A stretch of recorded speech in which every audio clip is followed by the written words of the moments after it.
Hello and welcome to episode 131 of the ReelTok Podcast. I am here, as always, with the two lovely gentlemen, George and Tyler. Cam is unfortunately, I think this is our last episode. He's not going to be with us, I think.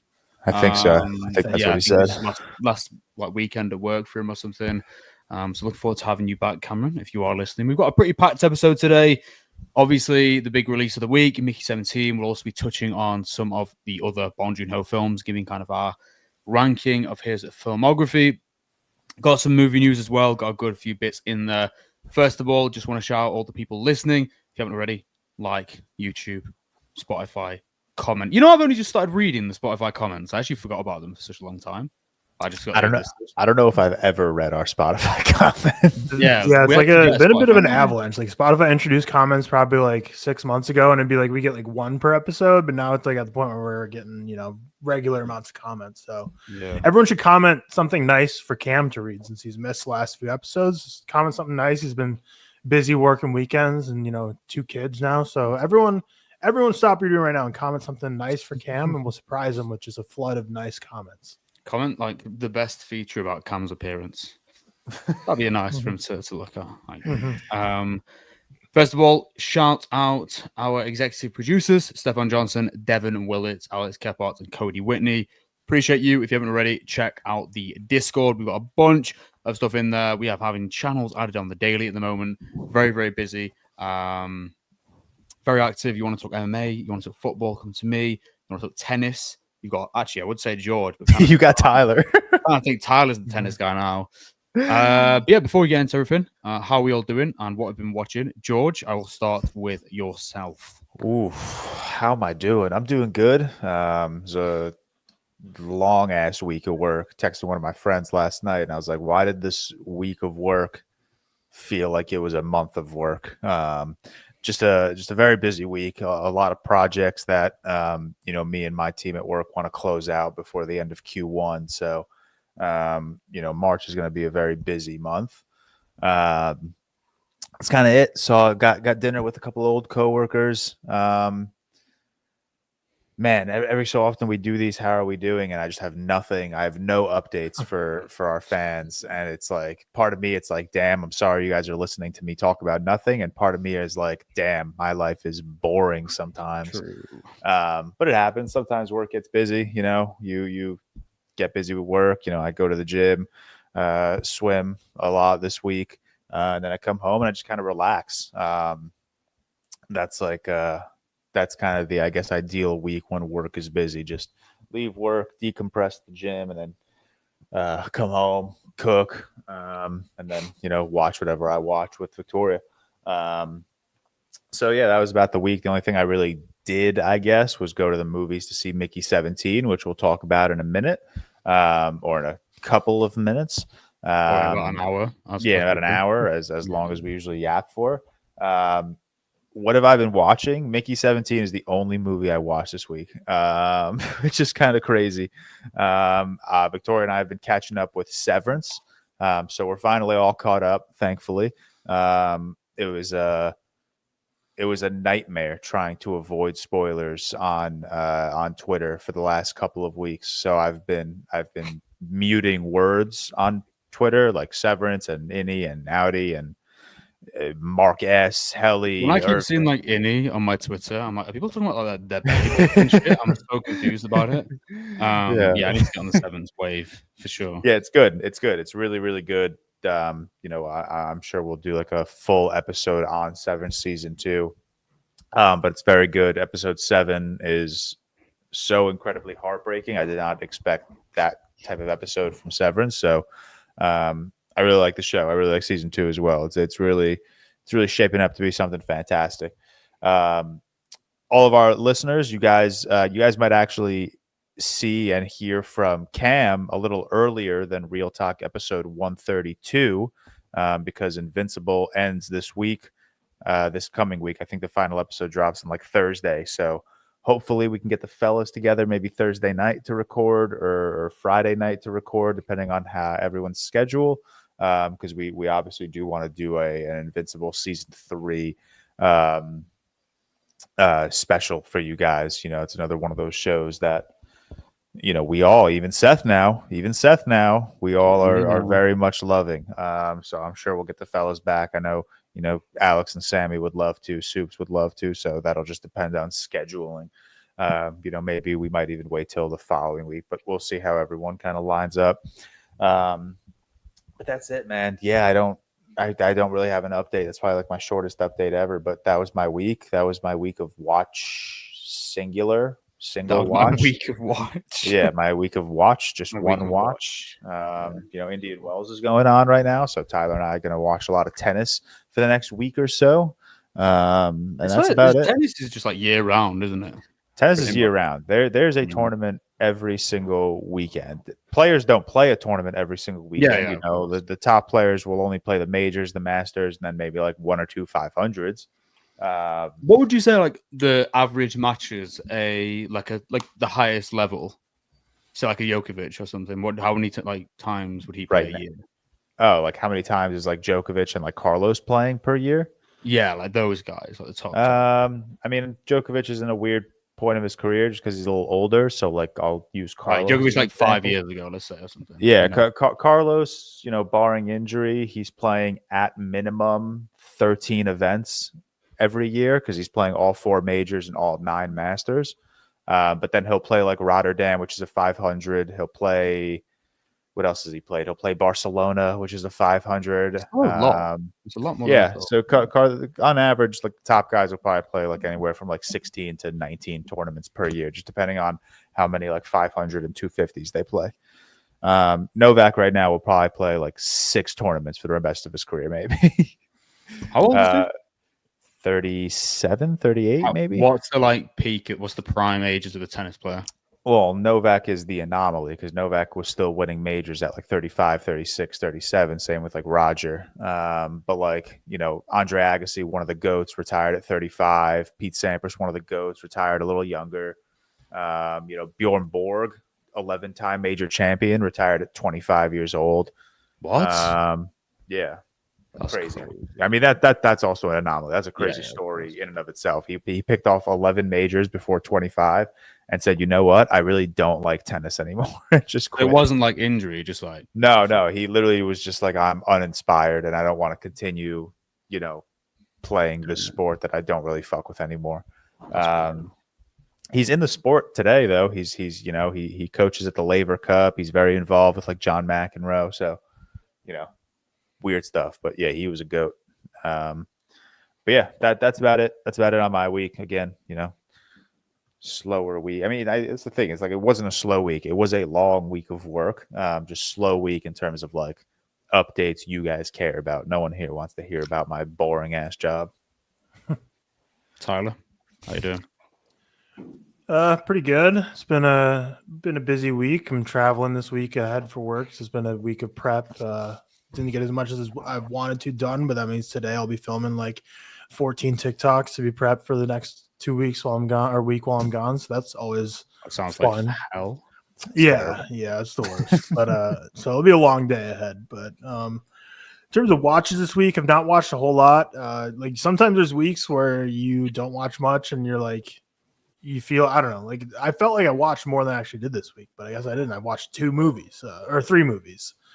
So kind of crazy. We all had like the worst weeks. Yeah, are we even a movie podcast anymore? Yeah, who knows at this point? Tyler? How many albums did you listen to this week? True. Actually, not many. I keep not it many. Not many. Not many. Haven't been a busy week of listening either. Yeah, I at least listened to like a lot of shit. Like I didn't watch a lot of shit. Yeah, big listening guy you are these days. Yeah, I've been rocking with music a lot. Mm-hmm. But in terms of what I did watch, Mickey 17, which obviously we'll talk about and review here soon. Watched Skyfall, which was for our review last week. So it's like that was all for last week's stuff, and then Mickey 17 for this week. I watched The Ballad of Wallace Island, which Seth, when that comes out, you're gonna really like it because you tweeted after Mickey 17 about Tim Key like being your guy, and he's like the main guy of The Ballad of Wallace Island, and he delivers like one of my favorite performances I've seen in a long time. He's so hilarious in that movie. He plays a guy who won the lottery and just like lives on a private island that he owns, and he basically spends all his money to get 2 musicians that like used to be a couple like a decade ago but broke up and no longer performed. But he basically like wrote them like insane checks they couldn't refuse to like get them to come to an island and play a private concert just for him. So it's Carey Mulligan, and I'm not familiar with the guy actor who's the guy musician, but Tom Basden. He gave me such a Leo moment when I was at the cinema yesterday. Yeah, which when I saw the tweet, I was like, yeah, sweet. He's gonna dig this movie, but it doesn't look like Tom Basden's been in a ton. But Carey Mulligan's the female actress, so like those two are like the actor. What's it called? The Ballad of Wallace Island. It comes out in theaters, I think, in a week or two. I got to see it early, but yeah, Tim Key is so good in this. This is like one of my favorite performances I've seen in a long time. But this movie in general, I really enjoyed. I think it's really easily recommendable. It's I think George really liked this movie as well. It's a touching drama, but so funny. Again, like I said, like Tim Key has at least like 71 liners that made me audibly laugh out loud. I like never laugh out loud at comedies, but Tim Key is just so perfect in this movie. So I think if you're a Tim Key fan, you're gonna like that one because it's kind of just a masterclass performance from him. So funny, as this eccentric lottery winner. The actor's like a pretty well-known like TV comedy guy in the UK, the Tom Basden guy. So that makes sense. Yeah, because that makes it because his filmography, like letterbox wise, is like nothing, but that makes sense. TV. More a TV guy. guy. But yeah, I really enjoyed it. So I recommend everyone when it comes out to go check that out because I had a great time with it. I give it 4 stars. That's one of my favorites of the early years so far for sure. But that's really all I've been watching. I haven't been listening to a whole lot. Like I said, it's just been a busy week of work, and Riley's been sick most of the week. And I basically just would just be chilling with her at night while she's sick, and didn't get a whole lot watched. Like we just kind of watched some TV shows together, like Love Is Blind and Great British Baking Show, and just a lot of YouTube as well, just a lot of YouTube videos.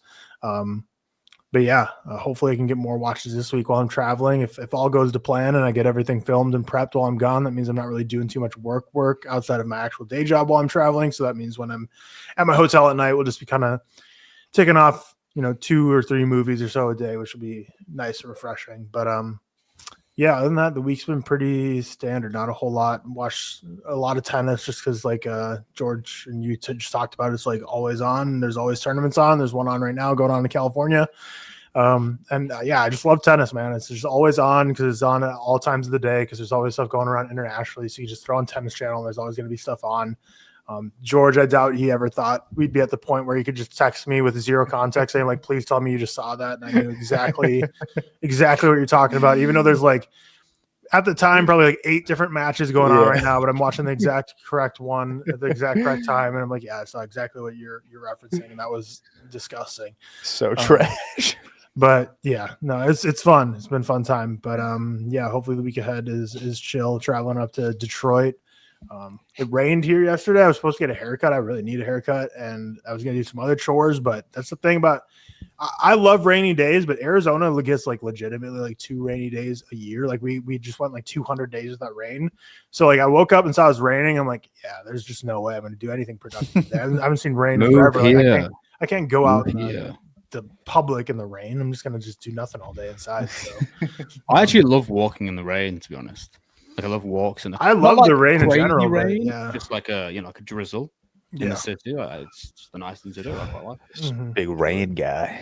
Big rain guy. Rain's good vibes, but it just makes me tired as hell. But yeah, not a whole lot to report this week. Yeah, we are lazy. Yeah, we're lame.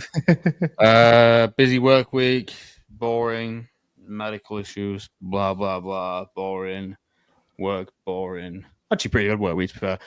I told you guys, I'm going to the Kubrick archive on Tuesday, which is... Are you watching anything? No. So I'm doing...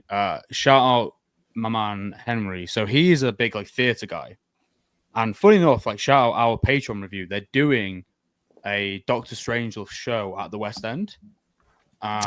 So basically, I'm going to shoot, like, an ad about... I'm doing the film side of it about Kubrick and stuff and like relating it back to the show on about sort of Strangelove. So going to visit there on Tuesday, that'll be really, really cool. Went on 2 podcasts this week. Went on the Scene Stealers, shout out Henry and Toby. Went on Ash and Harry's podcast last night and did Signs. Really, really cool. Nice. I'll obviously be sharing it on my stuff. I think it's out on Tuesday. I'm not going to be here next week. What are we doing next week? Anything big? Or what would we do next week? I have it at the bottom of the rundown. What is it? Yeah, what comes out this week? Black Bag. So Steven Soderbergh's next film, Black Bag, yeah. and then Novocaine, and then The Electric State. Oh my god, dude! Novocaine looks horrific. Oh my god, that Novocaine! If I have to see that Novocaine trailer before one more movie, God, so I'm gonna throw myself off. Dude, he seems like a nice guy, but can we just stop making Jack Quaid a thing? It's not him. He's not that guy. He's not. He's good in The Boys. Leave it at that. Sorry, I'm sorry. I didn't mean to get. But yeah, Seth will miss out on some peak next week. Black Bag should be great, but the other two. Black Bag I've heard really low. I'm going. I was reading about that this week, but I'm not anymore. Oh, sorry, Monday, but I can't. So that looks really cool. I've heard really good things about Black Bag. I'm going to a Netflix sponsored screening of The Electric State on. Why?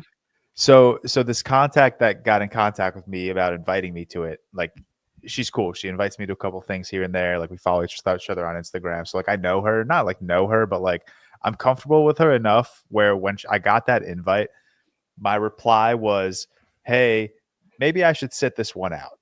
I don't want to get invited to something and give it a half a star. And she was like, oh, it's okay. We just want to fill seats. And I'm like, okay, that's you asked for this. So keep an eye out on Wednesday for my thoughts on The Electric State. That's a tough one. Tuesday. When is it? Tuesday or Wednesday? I don't know. Whenever. When does it come out? Is it a theatrical release or is it Netflix? It's Netflix. Isn't No, it? no. I think Netflix. probably Friday midnight or whatever. Like yeah, something like that. $320 million. Just shameful. What a way to ruin my day. What a way to ruin cinema in general. But yeah, I won't be here next week. I'll be in Paris, which is cool. With Anna? With Anna. It's for my mum's birthday, so we're going to like mum's side of the family. Oh, where you guys going? Can I come? We're going to Paris. I'll be there. Yeah, sure. I'm on my way. I've been to France, though. I've never been to Paris. I've heard like mixed things, but yeah, it should be cool. We're only going for like Friday mornings, like Tuesday morning, so a few days. And that's kind of it. I've watched nothing apart from Invincible. Oh shit! Yeah, George. A few notes for you about that. Novaland, really good hear documentary. I know George seen Novaland. Watched it at New York Film Festival. How'd you see it? Was it in theaters there? No, I got. Nice. But it isn't. No, it isn't. It isn't. It's got a pretty good, decent theatrical release here. I think my local has been like showing it a lot. So yeah, watch that if you can. Watch Parasite. Mid. We'll speak about Parasite. watched The Host. Mid. Watched Mix 17. Now, George, Tyler, do you want to close your ears? Oh God. Why? What's this about? Invincible. You're watching it. You're watching it. Close your ears. Take your headphones off. Okay, fine. Okay. I'll oblige. So I just have to tell you a few notes here, George. All right, let's hear it. Tyler, can you put the spoiler tag on? Because it is Invincible. I don't want to like fucking ruin people's like day. Tyler cannot hear me right now. Yeah, that was a good test. If he threw the spoiler tag on inadvertently, I would have been like, "Oh, you're a guy." Just go. Spoilers for Invincible season 1. I can't, George. I'll text him. He'll do it now. Because you know what's mad as well? I did a video on it, and I got no spoiler comments. Really? Which surprised me because I know what people are like. You know what I mean? Interesting. Yeah. So I watched the first season. Haven't started the second yet because there's not enough time. Now it's interesting because I didn't think fuck Tyler. Tyler, you're a bitch. Right, spoilers for Invincible. So if you are listening, spoilers, blah, blah, blah. Season 1. So a few things I want to speak about. First of all, Omni-Man has like crazy aura. Insane. Great. Dude, his voice, he's such a good voice actor. It's unbelievable. You never watched The Legend of Korra, the Avatar, The Last Airbender spinoff? He plays one of the Airbenders. It's just like his voice is just... Yeah, he's got so really beautiful, man. I text you guys when I watched episode 1, that final sequence of the Guardians of the Globe. So sick. Omni-Man. Yeah, like, I mean, I see what you mean when you say like it's like kind of the boys in animated form, at least. Because it is like, callous and disturbing, but it's also like... Yeah. It's weird because it's like half earnest and like nice, but it balances the satire. My worry that it was just going to be satire all the time, that would be like the whole thing, but it's not. No, it's a really good. So if you like you and me too, like going into season 1 of Invincible, episode 1, it's a little lighthearted. It's cracking a couple of jokes. Sure. It's not leading into the satire as much as it will eventually. Mm. And then you get to that final scene and you're like, holy fuck, like what kind of Crazy. show is this? Yeah. And then after episode 1, after that final scene of episode 1 in season 1, that's where they kind of uphold that like satirical, really gory, animated gore, I guess, like brutality. I like the animation. I've seen some. Apparently, it gets worse though. But it reminds me of the Scooby Doo films. You know, like the 2D models and stuff. It's I like don't think it's it gets worse nostalgic. at all. I think it's very true to the comics. It's very true to the art style of the graphic novel. Shout out Cam Walsh. He said it gets worse. So go fuck yourself, Cam. George is right. Well, I don't know. But yeah, I had a few notes. Amazing sequence in the first one. Correct. Dark Blood got that shit on. For sure. Yeah. That's crazy. So I love the fight sequence of Rex and Monster Girl where she like transforms. Crazy. Love that. I like the introduction to the kind of the team. I enjoyed that quite a lot. And Robot as well. It was like an interesting figure. Yeah. I love the scene at the funeral for the Guardians. I think it's start of episode 3, where that's kind of like where you were understanding, Omni-Man's true nature and kind of, his morally great character, and he does things for his like greatest good, so to speak. But it's all over the place. Titan Aura, crazy. Episode 5 was like amazing. He like the start to that when he like goes into the GDA warehouse or whatever. I can't remember where it is now. And starts like fucking shit up, crazy. And then the end of episode 5 when they fight. What's his name, George? The machine guy. What's his name? Episode 5. Fuck me. Is it Machine Man or Face or some shit? I have his face in my head right now, but I. Well, it's the one who gets like the Beast guy. Yeah. I'm blanking on his name. What's his name? That Beast guy, Basel Beast. Crazy. I didn't realize how powerful he was, because when they're like fighting, I said on this in my video, I was imagining Omni-Man to just come in, like swoop in and save them, but he doesn't, and his son's like in like taking life altering damage as well. That's crazy. Yeah. But 6, I don't care that much about Amber and Mark. I just don't care about Amber and Mark that much. That's fair. Okay. I don't know. Right now, that's fair. Okay. 6 I wasn't that bothered about. It was fine. 7. Crazy. When he swoops in and tears that guy's spine. Yeah. And they have the interaction with what's his name comes back, the Immortal. He like flies in.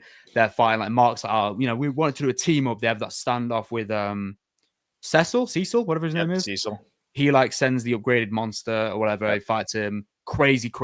Love that. And I like the twins as well. The Mauler twins, is it? Yeah. Yeah, they're crazy. They're sick. Yeah, they get kind of fucked though, for a little bit though. And then episode 8, man, like it blew me away. And I don't say that lightly because I'm not huge on TV. Episode 8 was so good. Yeah, like I'm talking, that level of TV. All time finale episode. Yeah, man, it's the sequence with Omni-Man or Nolan and Mark. It's just so brutal. It's so brutal, but it's also like so heartbreaking. Man, the sequence where he's just beating his face in, and every punch you can just it like goes straight through you, and then we have that vibrates the TV. yeah, and then we have that flashback to him where he's like holding his son, and he's like a baseball game, I think it was, whatever. That bit made me cry like a lot. It's so brutal. It's so sad. And then, bro, the subway scene just tears through. I always forgot about the subway scene. And it's like, do you think you can start me? Like Omni-Man goes crazy, and the throwback scene is just amazing. And then I saw this commented when I said that I was going to watch it, and some people kind of get his way, but where he's like, what will you have in 500 years? Are you, Dad? Yeah, bro. And he's like, Mark's just completely dead at this point. That whole sequence between Mark and Omni-Man, that is all-time voice acting from both of them.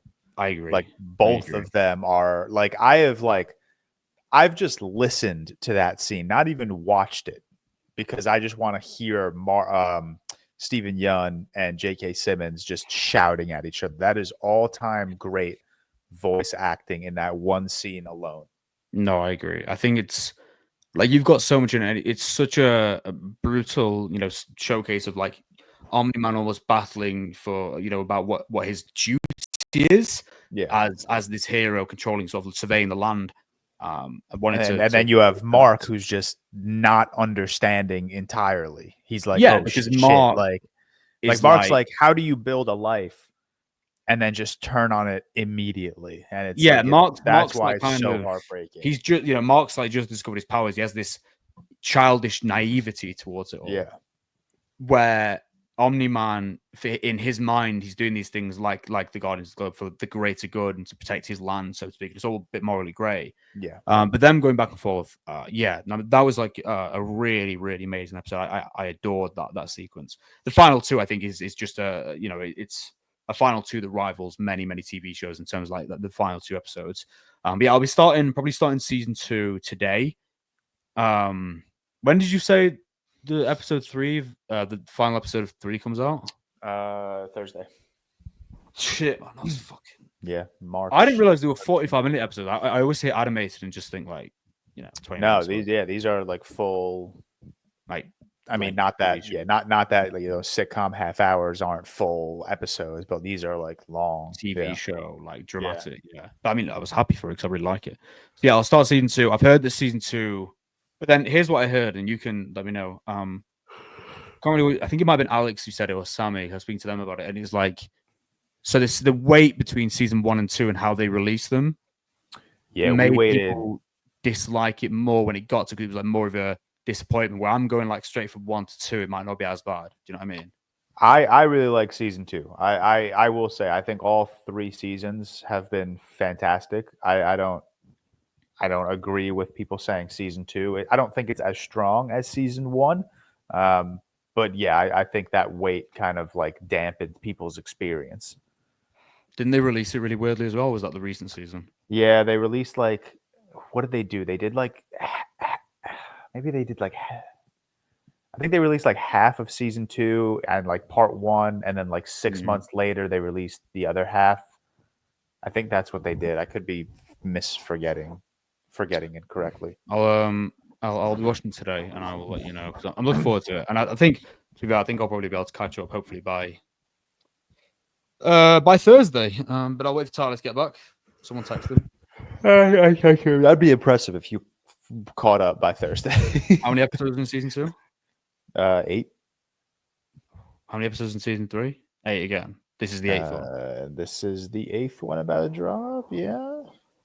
Yeah. I don't know, man. That's not like I did a season a day.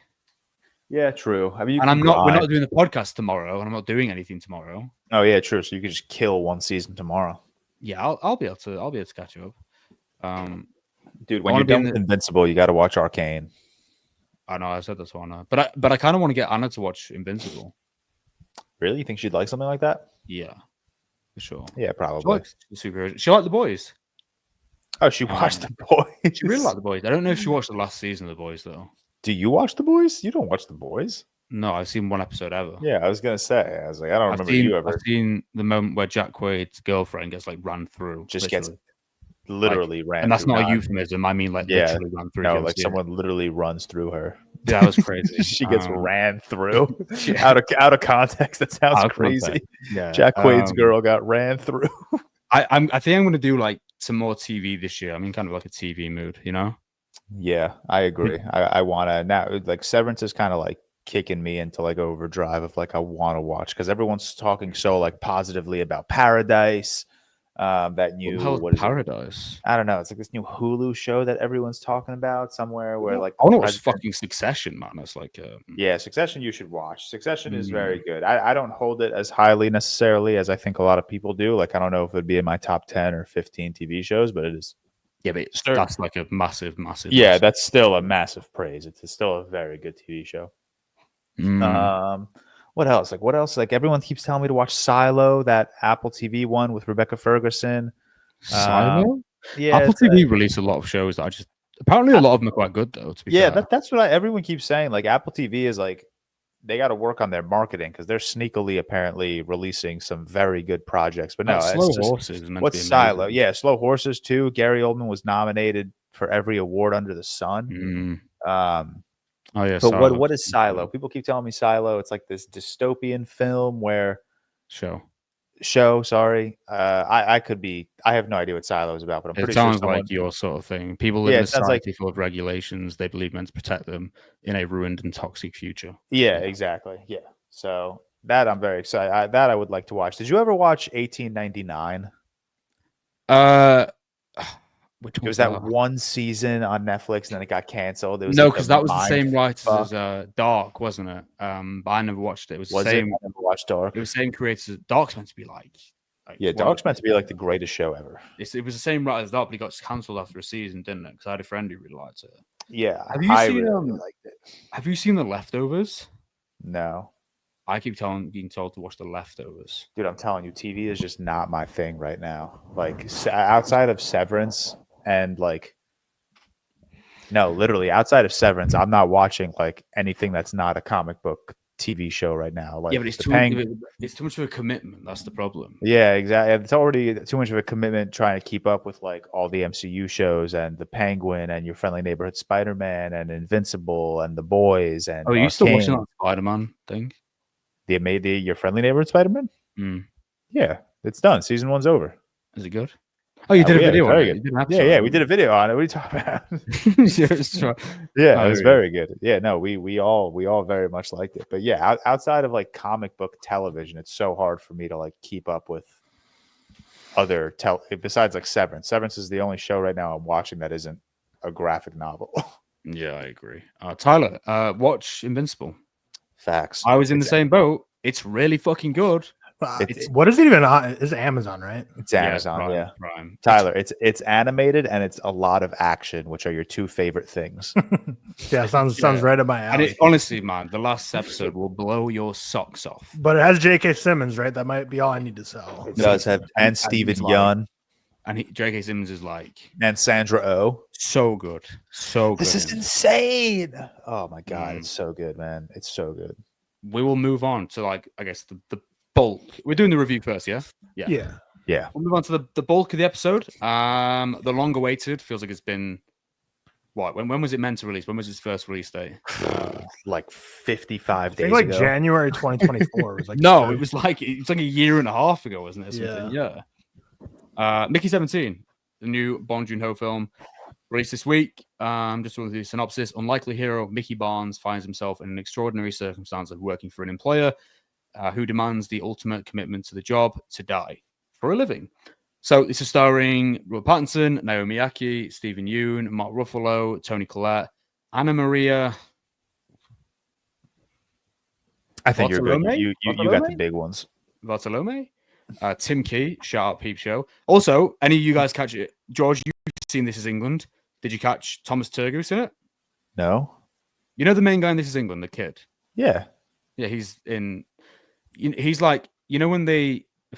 actually, I'll come back to that. But he's in the film anyway, like a decent size. But yeah, Bong Joon-ho's latest film, his first after the 2019 Best Picture winner, Parasite. Obviously, we'll go through kind of our spoiler-free thoughts, then get into sort of, running through the film bit by bit. We'll start with George. Start with George. Good movie. I like I've been saying, I have not been this sad to give a 3.5 in a very long time, just because, and I even removed my rating, so technically the 3.5 does not exist anymore. Tyler hates you right now for doing that.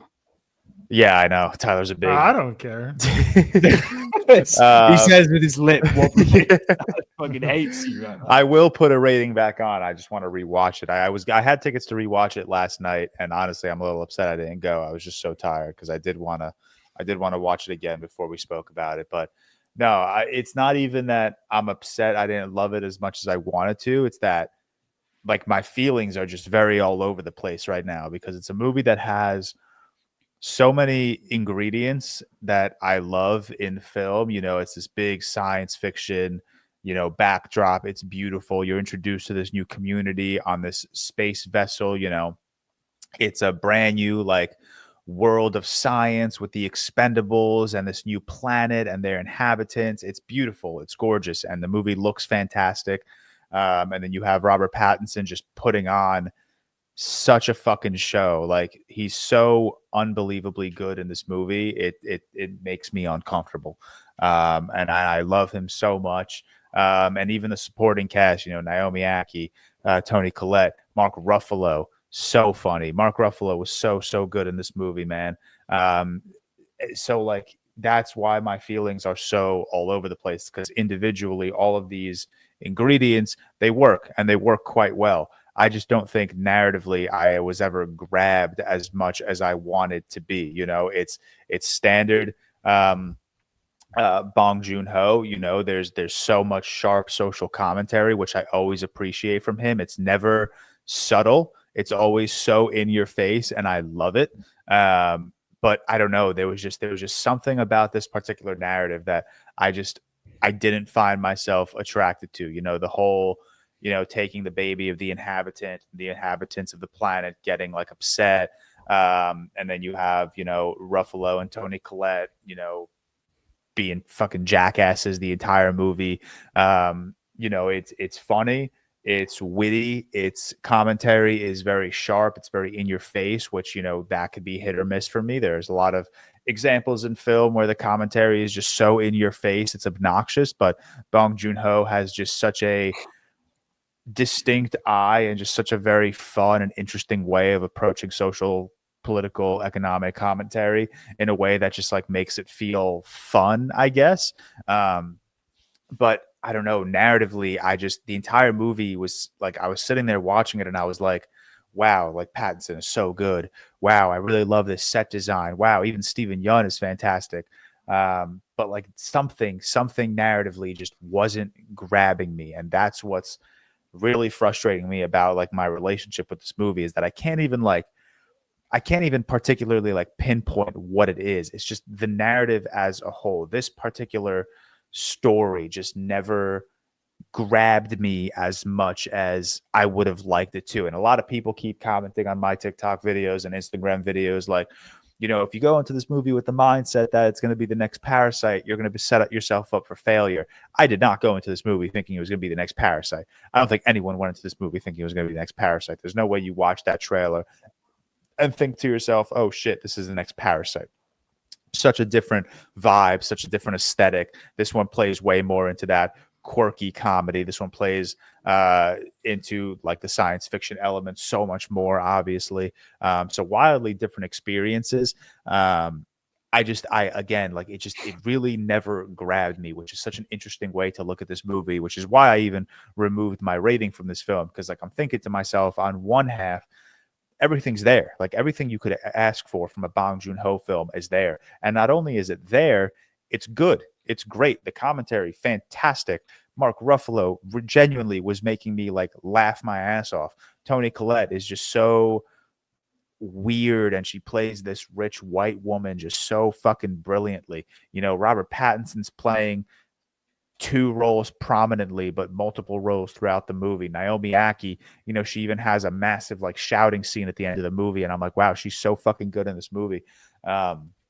But then on the other half, it's like something narratively just wasn't grabbing me. Something just, it's like this massive puzzle, and you have 100 pieces, but the puzzle is 101 pieces, and you're just missing that last piece. It was missing something for me, and I really want to rewatch this movie because I either want to pinpoint what it's missing for me, or I want to approach it a little differently after listening to you two talk about it, and hopefully it'll fare well for the film. But it's crazy because, I initially gave the movie a 3.5, which is still a very good rating. It's a very positive rating. It's obviously still my number one of the year. But like, when I give a movie like Mickey 17, a movie directed by one of my maybe 5 favorite filmmakers ever, starring probably my favorite working actor right now, it's a tough one to stomach because it's my most anticipated of the year. I was so fucking excited for it. Literally 2 episodes ago, I think Tyler and I were talking, and I was like, I'll find it very difficult to believe if I don't give this a 4.5 or a 5 stars. So it's a very interesting movie to approach because I liked it. I really did like it. But even though I give this movie a positive rating and a positive reaction, it's one that like I feel the need to like explain myself for not loving it in like the 4.5 or 5-star range. But yeah, like I said, I like this movie. I really did. I'm keen to rewatch it. Hopefully I can get out Monday or Tuesday or Wednesday this week and rewatch it, and maybe come back on the pod next week and have, slightly different thoughts on it. But overall, good movie. Really, really solid movie. I really love Bong Joon-ho. I really do. I really love that he is just not subtle in anything. It's so in your face, but it's in your face in a way where it's such a fun ride, from start to finish. It really is just such an entertaining and enjoyable ride. Pattinson, I will be leading his Oscars charge. I doubt something like this will be recognized from the Academy, unfortunately. But yeah, I like this movie. I liked this movie, and that's kind of the extent of my relationship with it right now. Cool. Tyler, do you want to go first, or do you want to escalate it out to you? You can go. We'll kind of keep the escalator riding. I was gonna say go in order of ratings. Yeah, I mean, so I went to this yesterday with Anna. We both really, really liked it. I think that it is, as George said, it's very much a Bong Joon-ho film. It's got his, really typical quirks and peculiarities with its comedic impacts. And like George said, I mentioned this in my review, it doesn't just sidestep it. It comes full throttle with everything in terms of, in its commentary on colonialism and on ethnic cleansing and stuff that's very prevalent today. And I think Bong Joon-ho excels in that because it's a difficult one. Again, just to echo what George said, a lot of, I think, of Hollywood, it's a very tight line. I think satire in general, it's for me very, I love it or I hate it kind of thing. And I think it's a very tight line filmmakers walk in actually getting it right and managing comedic elements and it actually being, funny while having something to say. And I think that,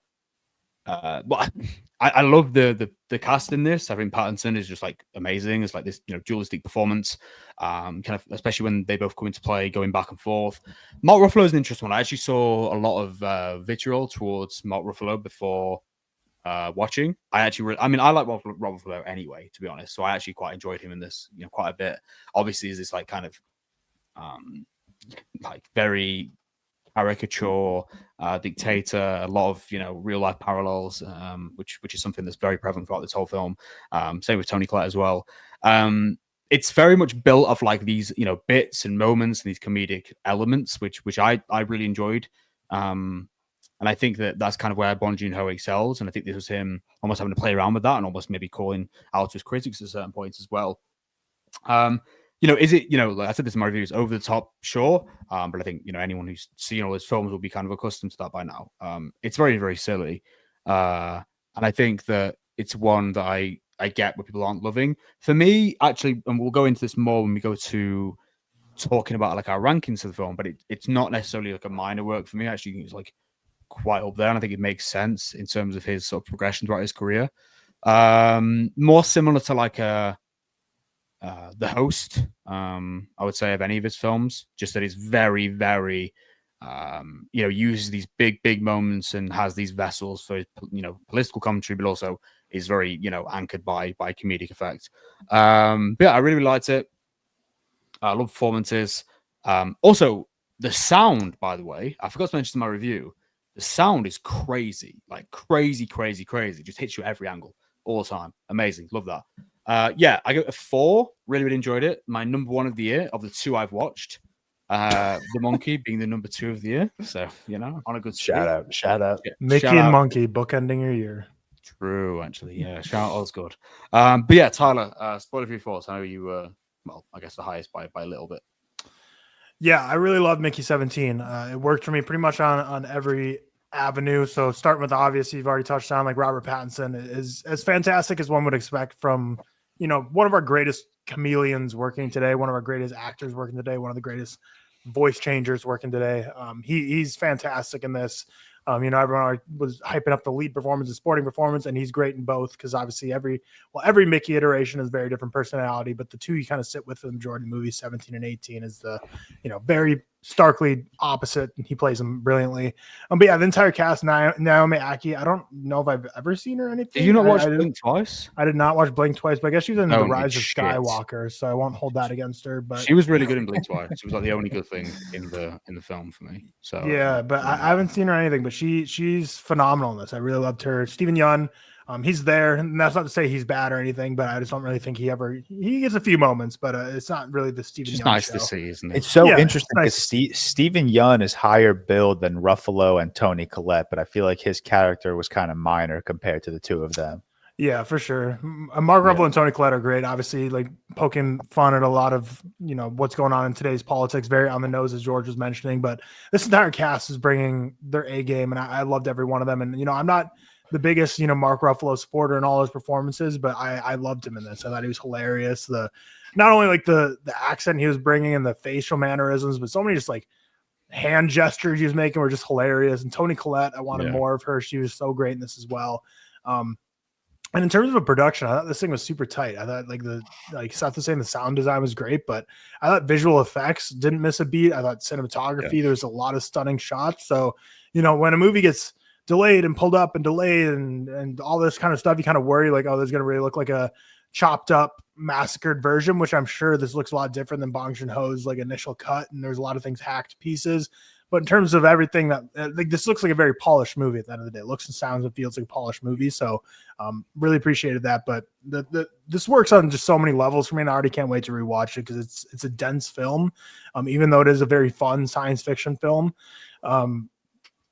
First off, like sociopolitical, Bong Joon-ho tackles it in pretty much every single one of his films. This is tackling widening gaps of classes in society today. It's a lot of people can call it the modern times, which exactly very much similar to Charlie Chaplin's film of just how the working class blue collar person is kind of just treated like a cog in the machine, and they're expendable, disposable. You can just kind of throw them away, replace them with a new little part once one breaks, and just keep the system running so the elites can keep eating their GMO steaks and having a good time. So tackles the class gap, and obviously just how much financial pressures the working man is under. Obviously, the whole reason they go on this journey is because of a failed business they tried to start. They try to kind of go after their dream and start a business together, and it kind of completely derailed their lives as a result of it failing. And then, the commentary politically is very on the nose with a lot of stuff happening in today's society with people that are in society today, as well as just the political state of the world, in America, but really, really globally with the way the whole kind of globe is shifting to the right now. But then on the compassion and love level, I think it's a deeply human film. Like Naomi Aki and Robert Pattinson, just finding someone who truly loves you, every version of you, unconditionally, sees every bit of you for good and just only sees the good in you. I thought it was deeply moving in that sense. There's a lot of moments in this that are so compassionate, and not only with Naomi Aki, but also there's a couple people within the society as well. Cause obviously most people in the society are kind of the Tim Keys in it, which we'll talk more later, where it's like, similar to our current political state. There's some people that are so hardcore. Yes, I'm in this. No matter what they do or say, I'm team red or team blue, no matter what. And then there's others that, start to see the cracks and want to be part of the rebellion. It's kind of like, being able to be that small solace of compassion and what that can do and how it can kind of start, getting more people on your side and start a revolution. I just think the commentary and compassion and love of this movie is really moving and affecting for me. And then finally, the part that I probably have the least to say on, but is more what Riley was talking with me in the car after the movie about was, there's a lot of touching on psychology here. And I never took a psychology class, so I'm stupid. But like Robert Pattinson, she was kind of talking about like, oh, like the id and the ego, the two differences there, and then how they're, there's scenes with his flashbacks with his mother, and then you see when he initially starts to join the Expendables program, he's like, oh, like this shampoo smells familiar. So clearly there's like some stuff going on with like familiar with his mother and how it's affecting his psychology, and then very much with the different versions of himself and how every time he comes back, there's different things brought to light and brought to play here. A lot of definitely a lot of commentary just on, I'm sure people who are more psychology fanatics have a lot more meaningful stuff they can say about whether it's Freud or whether it's about Jung and the ego. But I just think there's a lot to dive into here.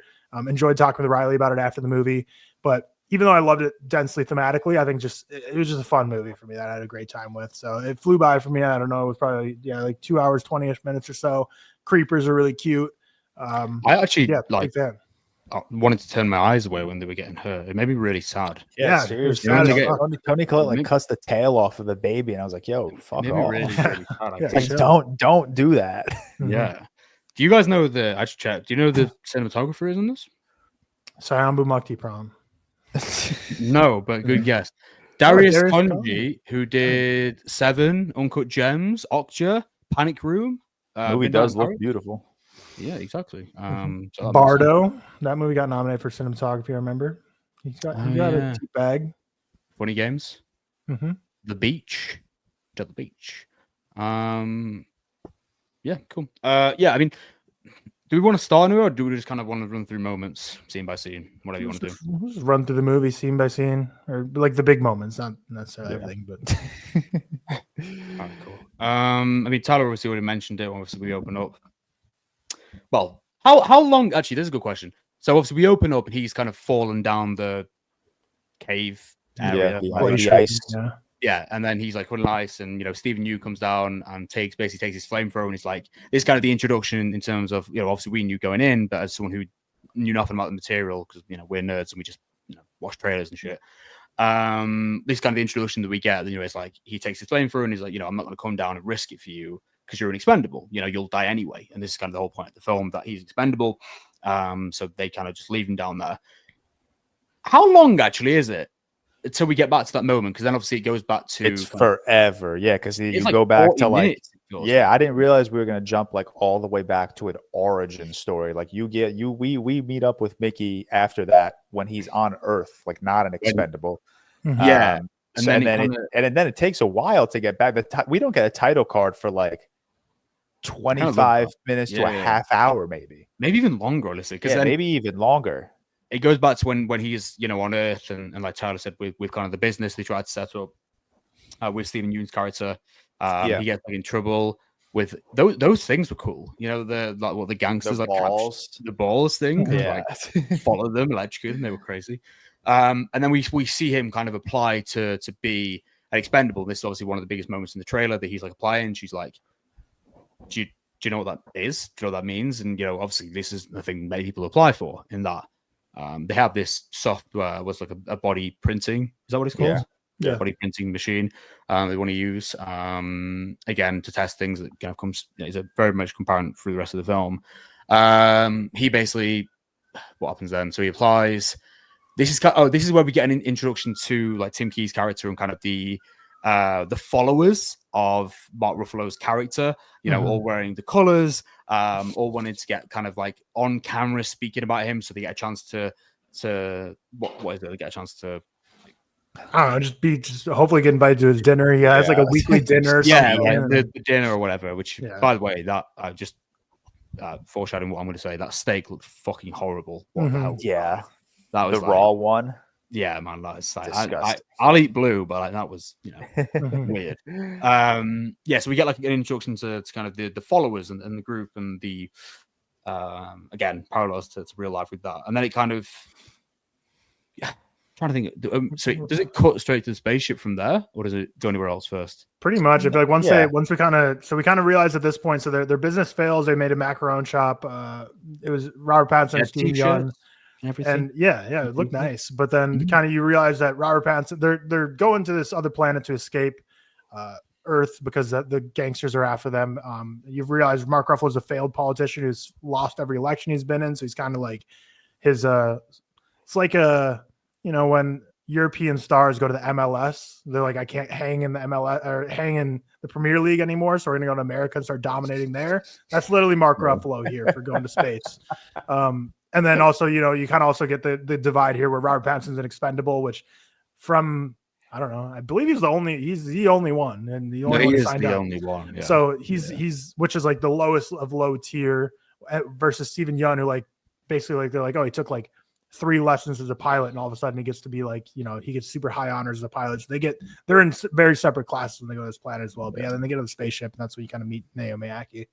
And he gets like, when we get like an introduction to to certain people, he I think the moment is when we kind of get that first initial proper introduction to Mark Ruffalo's character when he comes in and gives the speech, and Toni Collette's like telling him almost what to say. And it's so funny, like Mark Ruffalo's mannerisms and the way his mouth moves and stuff. Amazing. Love that. So dude, he was wearing dentures, right? Yeah. He was yeah, okay. It was I could not like fall out at a certain point. Yeah, I could not take my eyes off that. I was like, it's crazy. Because one scene, the scene you're talking about where like the first time he comes to the cafeteria, there was one shot where he like turns around and like asks Toni Collette, his wife, like, should I go harder? And like, I swear the camera was right up against his face. So the whole screen was just his fucking teeth. And I was like, I don't like this. Make me uncomfortable. Yeah, it made me uncomfortable. And then kind of in this moment, he spots Naomi Aki for the first time. Her character, and she kind of like waves him over. And we kind of learn that she's, what would you say, like title wise, she was like she's like a soldier, like a authority, I guess, enforcer. Yeah. I don't know why. I don't know. They don't make it clear, but I don't know why else she would have a gun. Well, she is like a like security enforcer or some shit. Something. She has like we learn later on. She's trained. She pulls off the craziest jiu-jitsu move on Toni Collette I've ever seen in my life. That was so sick. Crazy. We'll go into that. So yeah, they kind of get acquainted. It quickly diverges from there because it kind of cuts to them having sex while he's speaking about it, and he's saying, because the whole thing is about calorie counting and managing calories and managing output, managing expenditure. And he kind of bans, they say like ban sexual intercourse, giving them kind of their allotted amounts per day. Then we kind of cut to their relationship blooming, and we have that kind of show reel per se of them spending time together. And Robert Pattinson has that kind of narrative where he's just saying, these 4 years or whatever it was would have gone so much lower without Naomi Aki. And we get these like moments, and we really is a showcase of just kind of what Robert Pattinson's character goes through and just how he has to die. Like this man, like does a lot of shit. Like when he's get like frozen to death in like a chamber and stuff. And it's proper like severe, and they're doing all these like tests on him and experiments, and understanding that obviously one of them we'll see kind of comes to light later. I'm trying to think what the next big moment was after that. Well, you missed when the first time he's going through like his printing and he like has to kind of regain all of his memories for the first time. That's the first time you hear about like his mom in the car accident when he was younger, and you kind of get that explanation that Mickey 17, at least, because Mickey 18 feels differently. Mickey 17 certainly feels like, or at least has definitely lived his life thinking that his mom's death was his fault. The guilt for it. Yeah. Which like that, and I'm gonna stop harping on like the negatives of this movie because I do really like it, but I think that's also one area of this movie that I don't know if I was necessarily attracted to. Usually films with like trauma and stuff like that, they can really affect me, but I don't know. I wasn't sold on this one. Maybe because it has to do with like childhood trauma, which I don't know. That was something that I was just never necessarily sold on emotionally. Like it definitely made for some interesting sequences, but you get to like this final scene between Mickey 17 and Mickey 18. Sorry, I'm going ahead, but they're talking about it, and Mickey 18's kind of like, dude, like shut the fuck up, like it's not your fault. And I was like, that should have hit harder. I think that conversation should have probably hit a little bit harder for me. So I don't know if I was necessarily sold on that aspect of Mickey's life. Makes sense. A bit I did find funny is when we're shown like the moments when he's going through like the printer and his body just like falls out. Yeah, gross. Like body just like flops down. Gross. I don't know how Robert Pattinson can make his body look so like limp. Just it's gross. Yeah, it's quite impressive in itself. Is this kind of where we enter? I'm trying to think of like timeline wise. When does she die? Is that the next like big moment? Who is she? The creeper. Yeah, who are we talking about? Before. I don't want to say. Have we got spoilers on? Oh, the girl in the ice. Yeah, that's the one. Yeah. That happened. This is England guy, George. The guy who they're with. Oh, I would never know that. Anyway, that's this thing. I would have never seen or picked that. Is that the next major bit? I might get wiki up actually, just so I can double check. Pretty much, because that's when we would get introduced to the creepers and the sauce and all that. Well, that's before the title card. No, the creeper isn't, is it? Oh fuck! Now I'm forgetting. Well, the creepers save him, I think, before the title card, because that's how he gets back to the ship. But I don't know. But then they go on a separate expedition with the other group of people. Okay, well, this is a major. The one gets killed.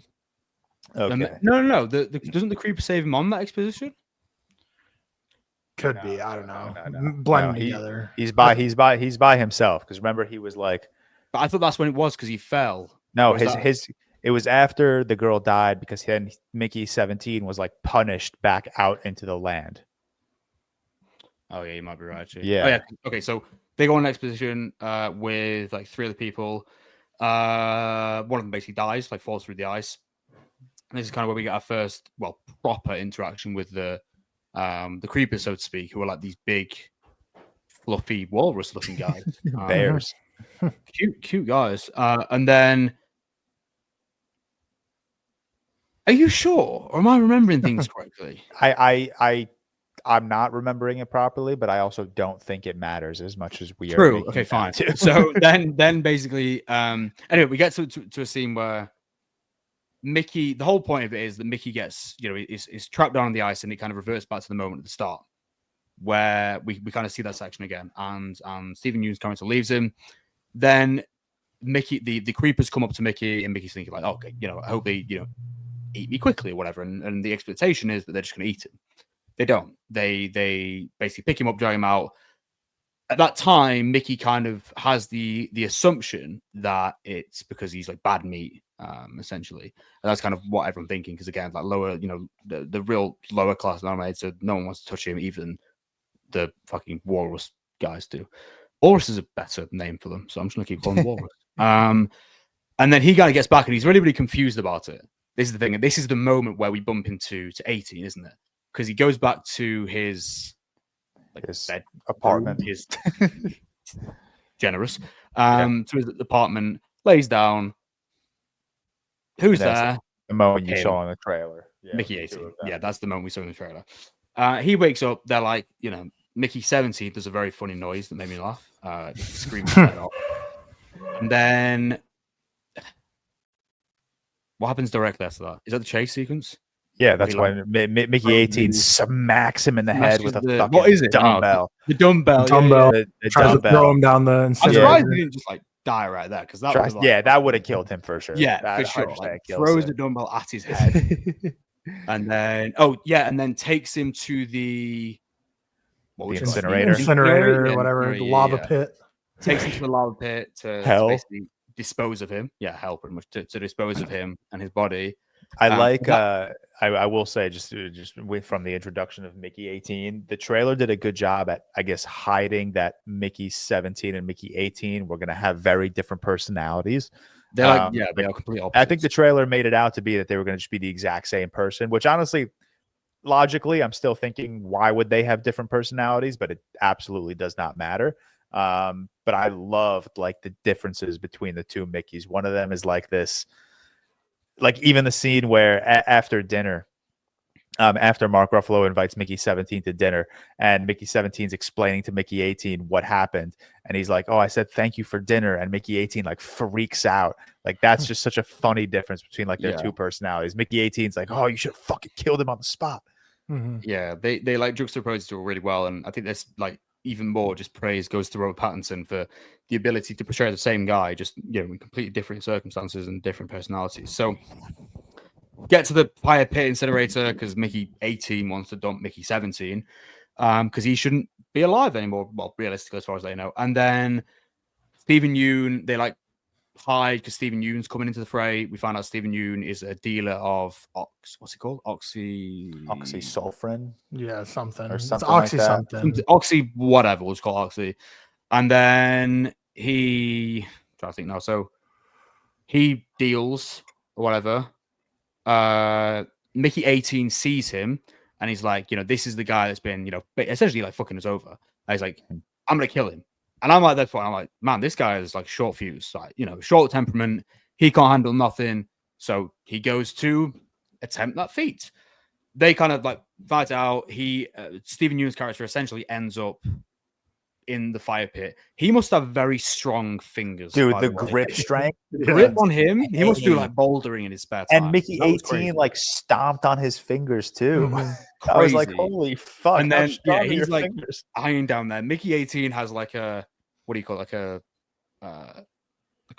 What do you call it? Like the branding stick or branding, yeah. And he like he's like about to do it, to like press it on his face and shit. So he falls, but then who comes in that moment? I'm trying to think. Who is it comes in? It's just like another, I don't think anyone important. I think just another like just a general person. Yeah. And he two says of them come in. It's because he says, he just like fell down. Yeah, Mickey 18's like, oh, clumsy fuck just fell. Yeah. He just like fell off. Imagine. And then I think this is the moment. Yeah, this is the moment when he gets invited for the dinner. No, Mickey 17 goes to the dinner. Yes. So he like wins the dinner. So to speak. My man, 18 was on his way back to Naomi Aki. He was like chasing him. Yeah, so and then the big bird guy comes in and is like, "Oh, you won a free dinner with Mark Jackass." That was a funny voice. Because like when Naomi Aki comes, Mickey 18 is like completely different around her, like quite vulgar and just tensive, and she's like, "What the fuck?" And then he's like trying to chase him, so he doesn't, whatever. And then he gets caught. He gets sent to a dinner with Mark Ruffalo's character. Really funny moment. This, so they're in their chambers, a lot nicer than his chambers, I will say, surprisingly. And then he's eating steak. Man, this shit is just it looks like a big gummy bear. It's horrible to look at. It looked like raw like liver. Yeah, it was. Yeah, which like it might have been, honestly. True. So he's just like eating this liver, and someone else is invited, which I did like. I can't remember the character's name. Actually. Yeah, what was her name? I'm forgetting too. She was best friends with the girl that died, so that's why they were both invited to this dinner. Her name was Kai Katz. Kai Katz, yeah. So she gets invited, and Mark Ruffalo his character goes on this kind of spiel to her about how he wants her to like be the like step towards his top genetic makeup or whatever. Yeah, like building his which is the craziest way of saying I just want to have sex with you. That's the most insane way of saying that.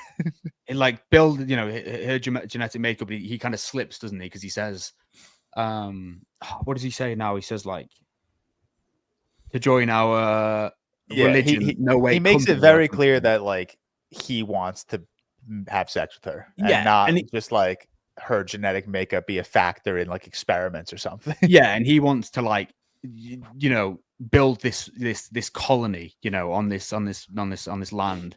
He wants her to be like kind of the forefront of that with him. Yeah, build like the perfect genetic makeup, which is very reminiscent to other people in history. And it's like regularly slips up, and again, this is kind of where Mark Ruffalo is like full just caricature mode. Because we have a moment where, and it's clearly that they just see Mickey, 17 or 18, is just like this disposable piece of shit. As Tyler already mentioned earlier. And what happens to him again? He gets really sick from the food. Yeah, the food makes him. Well, I'm not surprised looking at it. To be fair, makes him really sick. He's like basically dying at this point, like having seizing on the floor, being sick. We're going to talk constantly about like Pattinson's like voice acting in this movie, but his physical comedy was so fucking funny too. It's just hilarious. Like even like when Mickey 18 throws the dumbbell at Mickey 17, like just the way his body threw that dumbbell was so fucking funny. And then that whole scene where he's like falling in the dinner. It's so like it's like Charlie Chaplin. It's like just so over the top. Like why did it take him 33 seconds to end up on the ground? Yeah, and it's like I forgot to mention, before this happens, they Mark Ruffalo's character Tony Collette and their like propagandist, essentially the guy who's always with them. Do you know one of my favorite bits is when they do the prayer? Go ahead, when he's going out to do the speech, and then he's like, "Make sure you get my angle right." He's trying to like shoot the perfect moment so he can do the speech. It's so funny. They're like singing a song. Like it's so weird. Like it looks like the most culty song towards them. So Patterson gets or Mickey 17 gets ill with from food. And then they kind of come in to administer medicine. But he's clearly still in like massive pain. And he obviously doesn't want to die because, you know, Mickey 18 is about, he doesn't know if he can die anymore. So he basically says, you know, it's fine now. And obviously he isn't. And Mark Ruffalo's like, now, let's just put him out of his misery and shoot him, whatever. And then they go back. No, don't skip over why they didn't shoot him, because Tony Collette's like, do not mark my rug with blood. And then Mark Ruffalo's like, we'll shoot him from the side. And I'm like, what the fuck is that gonna do? And then she picks up the rug and it's stupid like, fuck. Yeah, she picks up the rug. He's like, just do it anyway, whatever. And then he leaves and he goes back with Kai, who wants to kiss Mickey. We kind of have that section, and Mickey's like, no, whatever, and he leaves. Then he goes back to his apartment room, and he's like, you know, he wants to get, you know, like save Naomi, whatever. And Naomi's just like, he gets back, and she's like, I'm in my fucking element right now. I ain't got one of you, I got two of you. Yeah, she's going crazy. Like, man, she's like in her element. She wanted it, bro. She wanted that threesome so bad. Sure. And they're about to do it, and then Kai comes in. Kai comes in, yeah. And she runs away, and Naomi's like, bitch, you better wait. And then they start like talking about it, and essentially the Mickeys like almost made a deal, didn't they, prior to this, I think, where like on they'll do deaths on one day and then like the work on one day and stuff like that. Yeah, they did something about like Mickey 17 would take odd days, or Mickey 18 would take even days, or something like that. And then this is when Mickey 17 tells Mickey 18 about the dinner, and Mickey 18's like, "Oh fuck, I'm grabbing a gun and going right now to this show and killing this fucking guy." Because she speaks to Kai, and she's like, "I want." Kai was the 17. One that. Yeah, Kai offered 17. up like, I'll take 17, you take 18, and Naomi Aki was like, nah, they're both Mickey, they're like, both mine. Mickey, they're both mine. Yeah. Whatever. So Mickey 18 at this point, like as we've seen with his temperament previously towards Stephen Yeun, this guy's fucking crazy, and he's like, fuck this shit. Tells him about his dinner. I'm gonna go shoot him. So he goes to the showcase where, again, really sad moment. They basically they have a Reaper they previously held, this baby. No, they didn't have that creeper. They cut open. Oh, sorry, no, it came out the rock. Yeah, they cut open the rock and found two creepers in so there. Which that it's like that might have been my favorite sequence of the movie. From the time the Mickeys were arguing about the dinner in the room, you see Ruffalo on the TV in the background, or on the projector in the background with his show, and then everything from there up until the end of like that sequence where, you know, they capture the one creeper, they kill the other creeper. Like that I really liked. Like that was probably like the standout 20-ish minutes of the movie for me. Like everyone was kind of firing on all cylinders. Ruffalo was like so funny, but like he was funny in a way where he was like trying to be serious in this situation. You got one Mickey, you know, trying to get his gun off the ground. You have the other Mickey like jumping around trying to catch the creeper. And you've got like Ruffalo, like as he's being shot at, and obviously people push kind of Mickey 18 out of the way, and it grazed him, but at the same time he's like doubles or whatever they call it. Multiples. Multiple. Oh yeah, we missed over the part where like they explained multiples and how that's like a direct violation because of that. Was it one of the scientists that like printed 3 of himself? One of him was a scientist, the other one was a fucking I think it was after killer. This point, though. I think that was like further down the line when they described this. Was it? Okay, yeah, maybe. But like, yeah, so it was like the reason why they wanted to abolish the printing, the reason why it was only allowed to be used and tested in space where they are, is that this guy had like he'd printed himself 3 times and like killed people, and then I think he did it twice. Yeah, so he did it twice. Yeah, and then, like tried to get away with it in that way. So it's like forbidden essentially completely. And then so Mark Ruffalo gets like shot or like grazed on his face, is like multiple whatever, and then they shoot the baby. That was so sad. Like fuck that, bro. Like that shit was so the noises, man. It made me really sad. It was so sad because whatever they don't go into detail on like what these inhabitants are like made of, I guess, like what the composition of their shells are. So it took like 300 rounds to put this fucker down. And I was like, this is so sad. You got a firing squad on a baby right now. It was really sad. It was so fucked. Like everything just kind of goes to shit at this point. There's like big, hysteria because Mickey 18 tried to assassinate the guy. Where do we go from here? So then this cuts to the prison cell, doesn't it? I think. Yes, this is where it cuts to the prison cell, and Steven Yeun comes in and is basically like, I'm gonna chainsaw one of you, so tell me which one. The dual chainsaw, bro, that's got to be top 10 worst way to go. And he doesn't even like, I know why he does it, but like, surely if you're him, you pick the one who tried to kill you. At least you pick the 18. I would. Well, that's what the other guy was even saying. Like, oh, I thought you were gonna pick. I thought you were gonna pick 18. Like, yeah. That guy tried to literally send you to hell like 2 days ago. Yeah. Mm-hmm. So then he like electrocutes 17, brings him out, and this is a fucking cool moment. I'm trying to think how it happens. Oh, so Mickey 18's like, have you got any more of that oxy? Yeah, and then Steven Yeun goes to hand it to him, and Mickey 18. The other guy goes to hand it to him because he's like, give him yours, isn't he? Oh, yeah. And then Mickey 18 grabs him, grabs the taser, shoots Yeun. Shoots him in the head. And then grabs his keys. Yeah. Grabs his keys. Yeah. And then Naomi Aki grabs the chainsaw, nearly sticks on Steven Yeun, but then she's stopped by the other security people, whatever. There was like one main guy. Yeah. At this moment, they're like, so they're walking out. There's like a bunch of them, a group of them, and Mickey 17 has that discussion with one of the like scientists about his ability, kind of, to communicate. Yeah. Dorothy. To speak walrus, as I'm going to say. And then they're kind of what happens after that? So they're walking. This is where they're taken to Ruffalo and Colette, no? Or is this after that? No, yeah, I think you're right. I think this is where they're taken to Ruffalo and Colette. This is where like Colette cuts off the tail of the creeper. So they dangle him over the incinerator. They have Naomi like holding it with her teeth. They're all trying to kind of like this is and before this, as they're walking, when Mickey 17 and Dorothy are talking in their inhabitant tongue, I guess. You see all of the animals, the creepers swarming, and you very clearly see like the queen bee, I guess is what they called the queen creeper.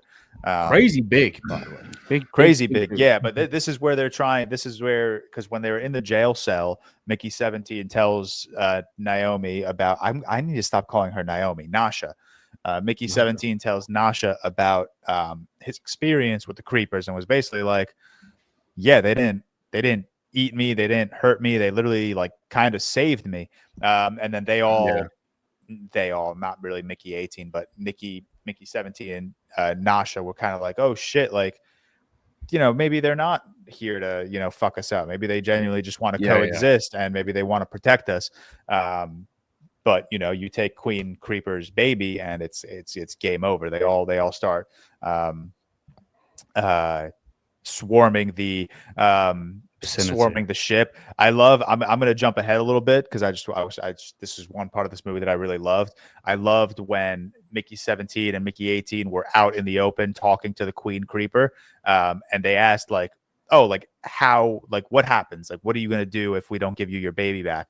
And the Queen Creeper's like, we're going to kill all of you. And so they all stand up and start. And then they explain how they're going to kill all of them. And they're like, we're going to scream as loud as fucking possible, and your brains are going to explode. And I think that's so sick, because it's like, oh shit, like you can't kill them. Like you got nothing, like the humans are the betas on this planet. And it was like, how do you combat that? You can't just put headphones in. Like it's not going to stop the sound. But I thought that was like find out at the end. It's like, oh shit, it was just lying. Shit. Like, good idea though. Yeah, great. Really, like, good thing. So clever. It's like, oh, like we're gonna tell the humans that we could do something that they literally cannot combat right now. Yeah. But yeah, sorry, I skipped ahead a little bit. But yeah, we're in like the wherever you described that, and then so essentially, Mark Ruffalo sends both Mickeys out to like chop off the tails and stuff, to collect 100 tails. Yeah, collect 100 tails, and whoever comes back with the 100 first will be the one who survives. Essentially, I think there's the agreement. And Ruffalo is like propagandist, as I'm going to call him, is kind of like hyping him up and saying like, you need to go out there and deliver a speech and say, you know, this is my land, and you know, be that dictator who needs to be and be tyrannical and whatever.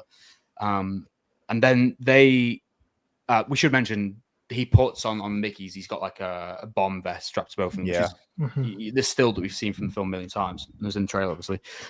He's got like a button that will like blow both of them up, you know, if one of them goes wrong. When they're out there, like as George said, he has this thing that the scientist gave him to communicate with the big one, and he's talking to her. Like the Ruffalo and a few of the others, they go out so Ruffalo can make this speech. Trying to think what happens after that. Am I missing anything?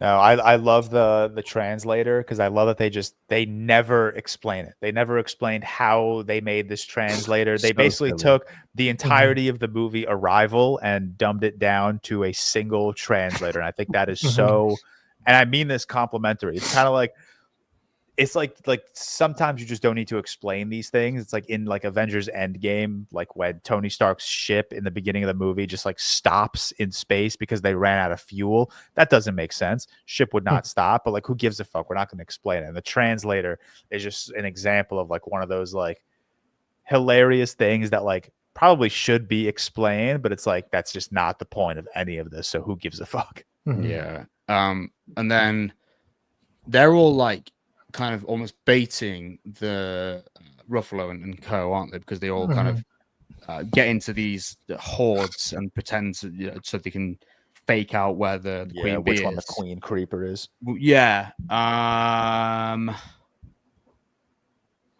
Anything big happened after that before? I guess, I don't know. This is kind of in parallel. It's worth mentioning. Like at this moment, so on the outside, the Mickeys are planning a way to like kill Mark Ruffalo basically and lure him out there. But simultaneously, a rebellion's going on inside the ship with Tony Collette. The scientists have turned against her. Yeah, the crazy suplex. Tony, Naomi Aki, like Nasha jumps, gets this bitch into like a fucking like crazy. It's crazy. She like I not to sound fucked up, I really wanted her to snap her neck in that moment. Like I was really waiting just to hear a crack. Because she could have. It was like, you know, she like wrapped her legs around her neck instantly. Yeah. Folds her over, and then it's like shit. She could literally just kill her. All while still biting the rope that's holding this baby over the inside. Like that's the greatest athletic feat I've ever seen in a film. That was it was crazy. I like shut up after that bit. That was really good. So you got like this rebellion happening inside. Yeah. They're kind of plotting to kill Mark Ruffalo and Co have got their own plans going on. And then does anything happen before the eventual demise? Yeah, there was like that fun callback where you know, the Mickey 17 realizes like, oh, the Queen Creeper just wants her baby back, so he's signing C3 into the that made me laugh. Into the camera, and even I was like, what the fuck is C3? Yeah. And then you get that flashback to that iPad where they like drew all of the sex positions, and C3 is called like bring back the deliver baby the baby or something. Deliver the baby or something like that.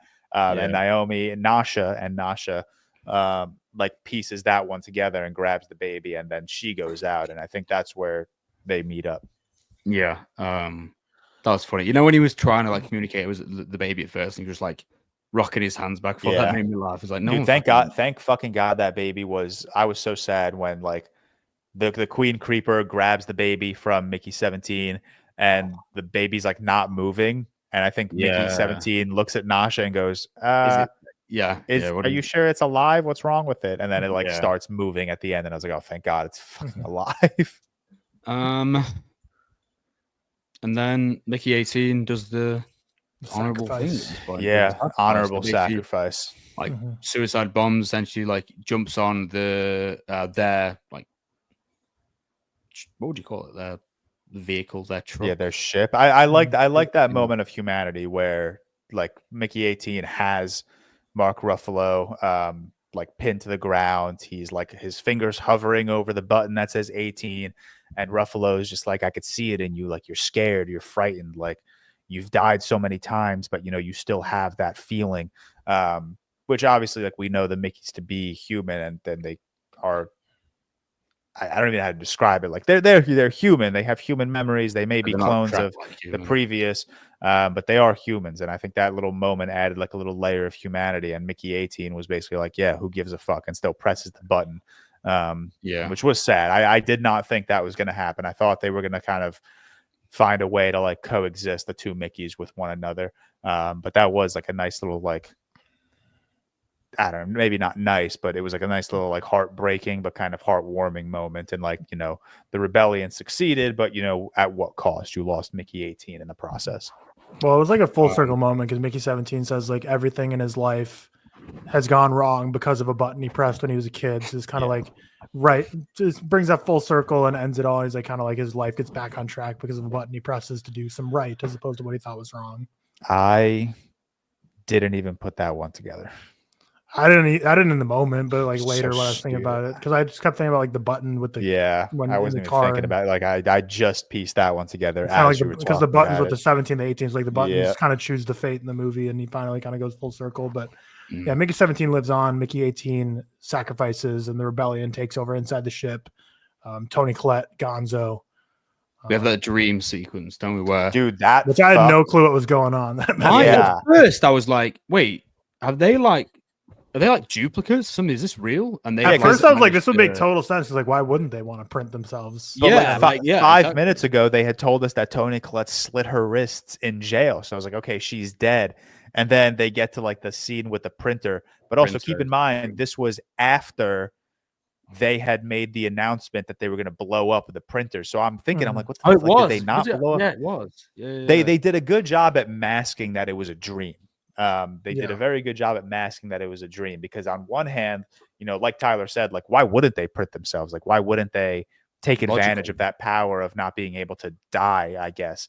And then on the other hand, it's so beneath them to like think of themselves as mortal, as like, as expendable. Yeah, true. But yeah, it's that was so creepy. She was like standing in the corner. She like slowly walks up to Mickey. She was like, "Try my sauce." I'm like, "Yo, shut the fuck up." Ruffalo's been like printed out, and and you see like half of his body being 3D printed. Shit is fuck gross, man.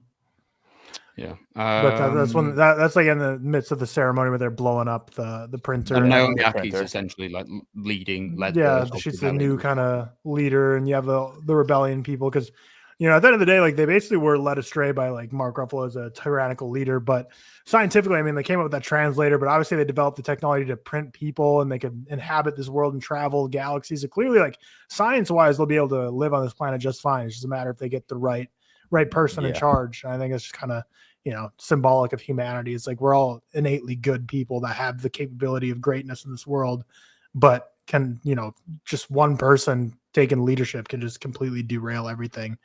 But yeah, I don't know. I enjoyed it because I like it's very similar to Avatar: The Way of Water in the sense that they like the whales basically in Avatar get killed for like the serum that basically like makes humans not age.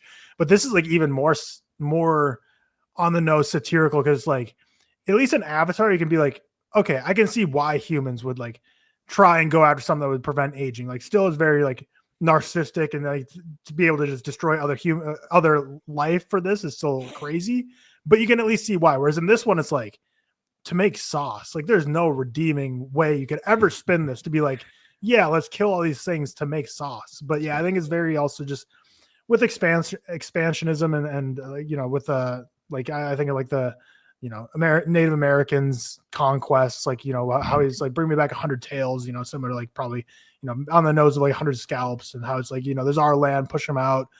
So a lot of symbolism worked, while also being just like a very genuinely like lighthearted is the wrong word, but it's a funny movie. Like there's a lot of comedy in this movie, while also being like a deeply sad movie. Like, you know, creepers are sad and just everything that's going on.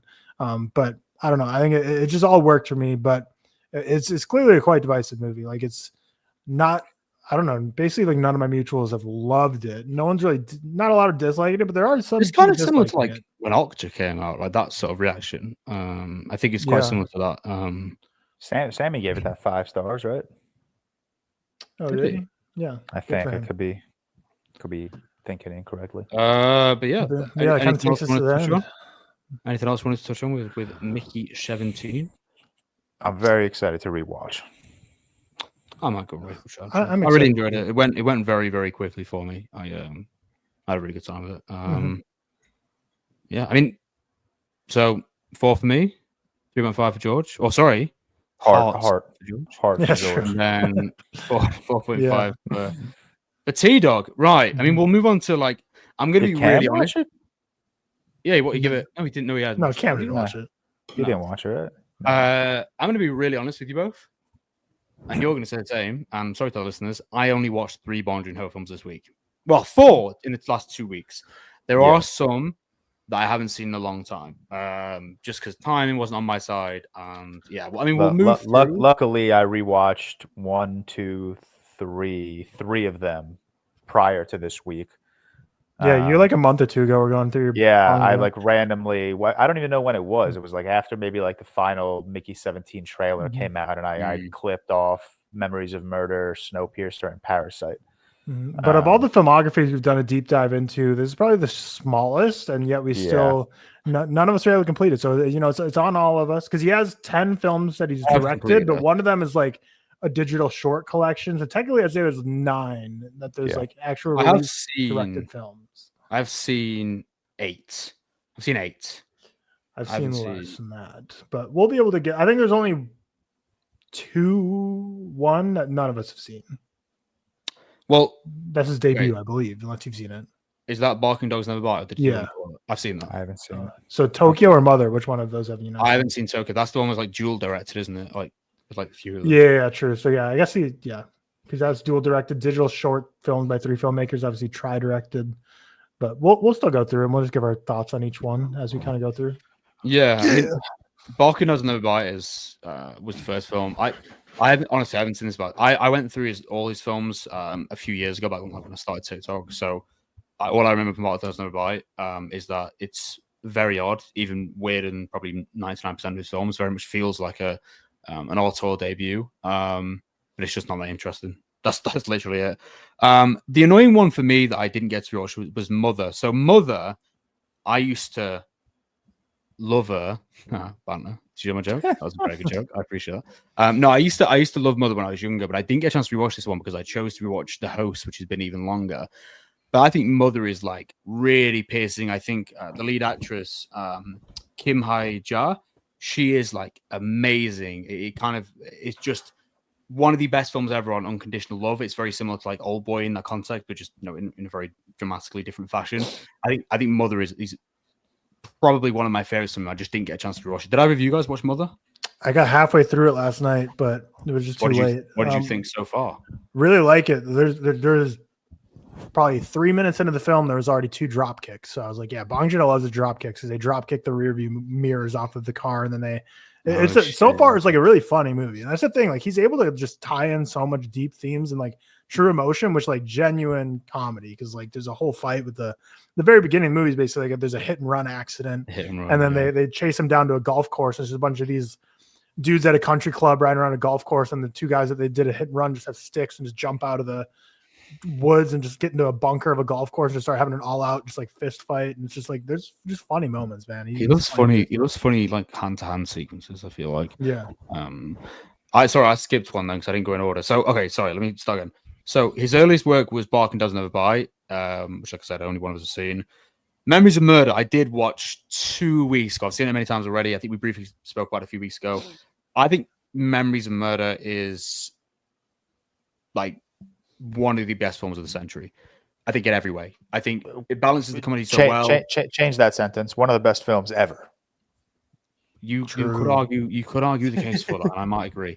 I think it's a seething commentary on South Korea at that point, within a context when this film came out of the killer who had not yet been caught, and I think makes what we discussed on one of our recent clips, for example, one of the best final shots of all time, with him just like kind of looking directly into the camera, a searing gaze, just addressing the murder right there and then. This whole film plays out before that, where we have this kind of lurking paranoia of these detectives trying to find it, with their own interpersonal dealings and relationships, and kind of this communal sense that someone is still out there, and the paranoia and just the horrid acts that have took place. I think it's one of the most important films. I think it's stunningly shot throughout. I think it's like just a real testament to looking at, you know, how any ordinary person could be the next killer. Anyone could be the next murderer. It could be you right there and then. And that final look just always just sinks me completely. But yeah, I think Memories of Murder is, like, as George said, one of the best films ever. I know, obviously. Tyler, have you seen Memories of Murder?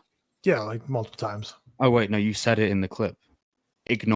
Yeah, he said it last week.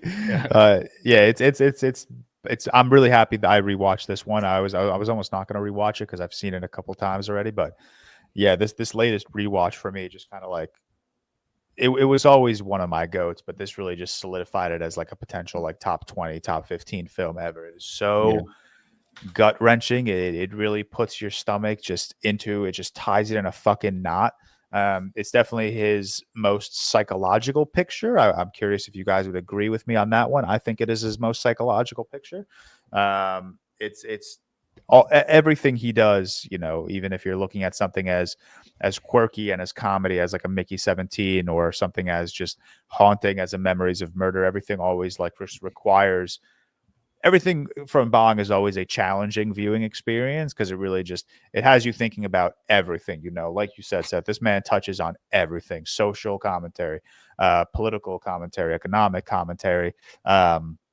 You know, he's doing it in Memories of Murder in a landscape, you know, in South Korea that's not very familiar to me, at least. But there are so many parallels that you can kind of draw back to, you know, the United States of America and even, you know, other countries around the world. So it's definitely one of his, it probably is his most, I don't know, Parasite's up there too, man. He has so many gut punch films, so many beautifully directed sequences. Just like the amount of perfect scenes Bong Joon-ho has across his filmography is absolutely unbelievable. I know, Seth, you and I have gotten into this little argument in the past. This is his least funny movie. I don't know. That is crazy. It's like not, the second funniest. Dude, I'm telling you, Parasite, funny.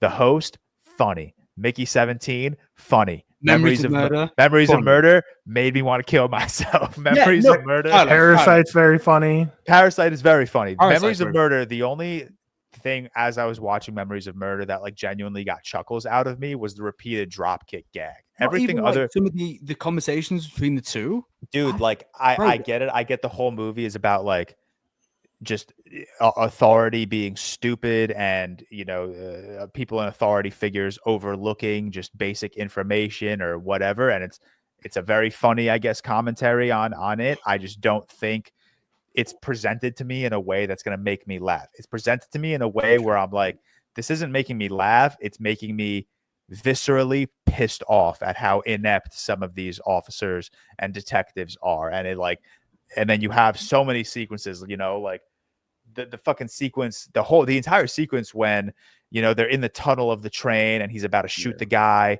And then right before that guy fucking kills himself on the train. Like, none of this movie is funny except for the bar fight's funny. Which one? The bar fight.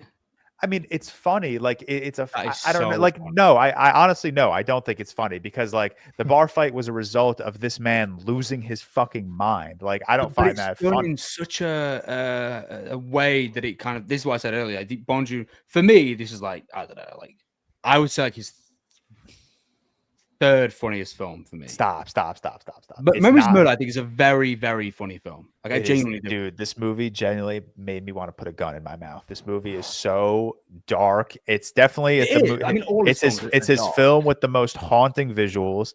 I agree. His film with the most psychologically taxing narrative. It's probably his film that makes you think in a challenging way the most. Maybe you could argue Parasite. Maybe you could even argue now Mickey 17. But I don't know. I don't find this film funny, and I don't mean that like me not finding this film funny is not taking away from like how highly I hold it. I'm happy I don't find this film funny because I think it works so much better as like this just emotionally, mentally taxing film. All right, what is his least funny film then? So George has Memories of Murder.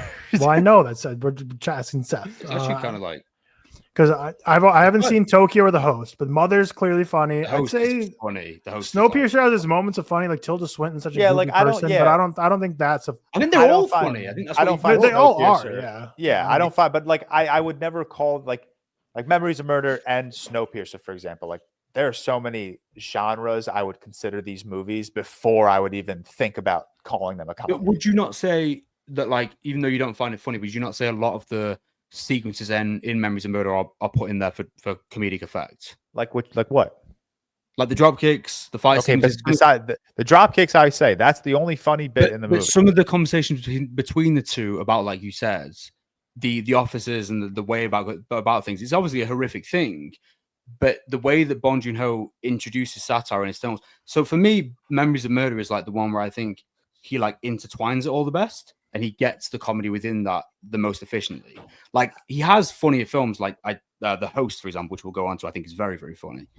But I think that Bong Joon-ho, what he does so well is actually introducing comedic scenes within narratives that are so dark and torment. You know? I don't know. Then maybe my comedy is just broken because I didn't find any of it funny. Surprising. Tyler? I didn't. I think I was just so drowned in how haunting and real this film felt that I couldn't find it funny. Like I feel like had I found this film funny, it would have been disingenuous to like this particular story. No, because he made it to be. He's done like loads of interviews where he said, like, no, I know. One of his favorite things is I don't know. I when I watched this movie, I didn't take comedy away from it. Like that's just not what I got from it at all. Like I was just in such a emotional and like mentally distraught state that I physically could not find any of it funny. Interesting. I don't know. Maybe I'll rewatch it. I love Memories of Murder. I wish people talked about it in the same light as Parasite, because I think it deserves it. But in the general populace, I think everyone the vast majority of the population just like knows Bong Joon-ho as the Parasite guy, and then like his American films maybe. But Memories of Murder deserves to be in that same tier because I think it is really just a perfect film from top to bottom. We'll get in our rankings afterwards, but I think it's fantastic. It does miss a beat. It mixes so many genres well. I think the comedy does work for me, but also, the serial killer detective hunt dynamic of the movie is so dark. It's so gritty. So many shots are just incredible. The whole final tunnel sequence is insane. Exceptional movie. Yeah, and then we move on to The Host, which I did watch or rewatch this week for the first time in years, actually. I really enjoyed this one. This is like similar to Parasite, and it's kind of like a familial drama with funny movie. This is a funny film. Yeah, this one is really funny. Which I haven't seen, but from the poster, from the posters alone, I'd be like, oh, this is his most horror film of them all. No, I mean, is it? I mean, there are definitely some frightening fucking sequences, like when that poor girl is like in the pit of like the monster, and the monster just like hangs down. Like that shit is scary. But this movie probably made me laugh the most of any Bong Joon-ho film on rewatch. Like the family dynamic between them, I think Song Kang-ho is like amazing. This as he is in everything. And one of the goats. Yeah, the drama between the family and kind of again, it's very on your nose. We've got this kind of squid-like monster that's kind of used as a vessel to portray the falls of bureaucratic systems and systemic governments, and the way it kind of always falls on the little man, so to speak. I really, really enjoyed this. I think it's like we're seeing this kind of city and lives deteriorate around them through the actions. I really like the introduction at the start we have to like the squid as well, when he's kind of like comes out of the wall, like running through the streets, whatever, and he kind of sees him behind, because it's not far into this film yet to get an introduction. So, like dissimilar to like a lot of monster movies, like take like Jaws or like Cloverfield, for example. Actually, no, Cloverfield's a bad example because that's like straight away. Anyway, one of these sort of films where it's like it's almost straight in there. It's Bong Joon-ho. It's direct to the point. But I really, really enjoyed this one, actually. Really enjoyed it. And like George said, I think especially this one it's very, very funny. And I think Song Kang-ho is like the fucking guy, especially. Yeah, he's fantastic in this movie. This one definitely, I was, I guess, a little surprised at how well it held up. I think going into this one, of all Bong Joon-ho's movies, I thought this one would age maybe a little bit poorer, but it certainly did not. Across all of Bong Joon-ho's filmography, and I've been, I can even say this about Mickey 17. I love the way he can blend genres so seamlessly, and I think the host is kind of like, actually, and you guys tell me if you agree with this. The host might be like the biggest variety. It's a science fiction film. It's this comedy drama. There are horror elements. It's a monster film. Sometimes it could play off a bit of as an adventure film. It's he's doing so much in also, I guess, a relatively small, like 2 hours. He's packing so much into this movie in a 2-hour runtime, and the way he just can seamlessly make everything so coherent and work so perfectly together is just it's very, very impressive. And like you said, Seth, we see this monster almost technically. We see the monster in the first scene because obviously it's a Bong Joon-ho film and the monster is the American scientists in this film. But again, you see the literal monster not even maybe 15 minutes, 20 minutes into this movie. Close, so yeah, he really throws you into everything. There's no shortage of like emotional seeds. You have the scene at the funeral where Song Kang-ho is just fucking hysterically crying.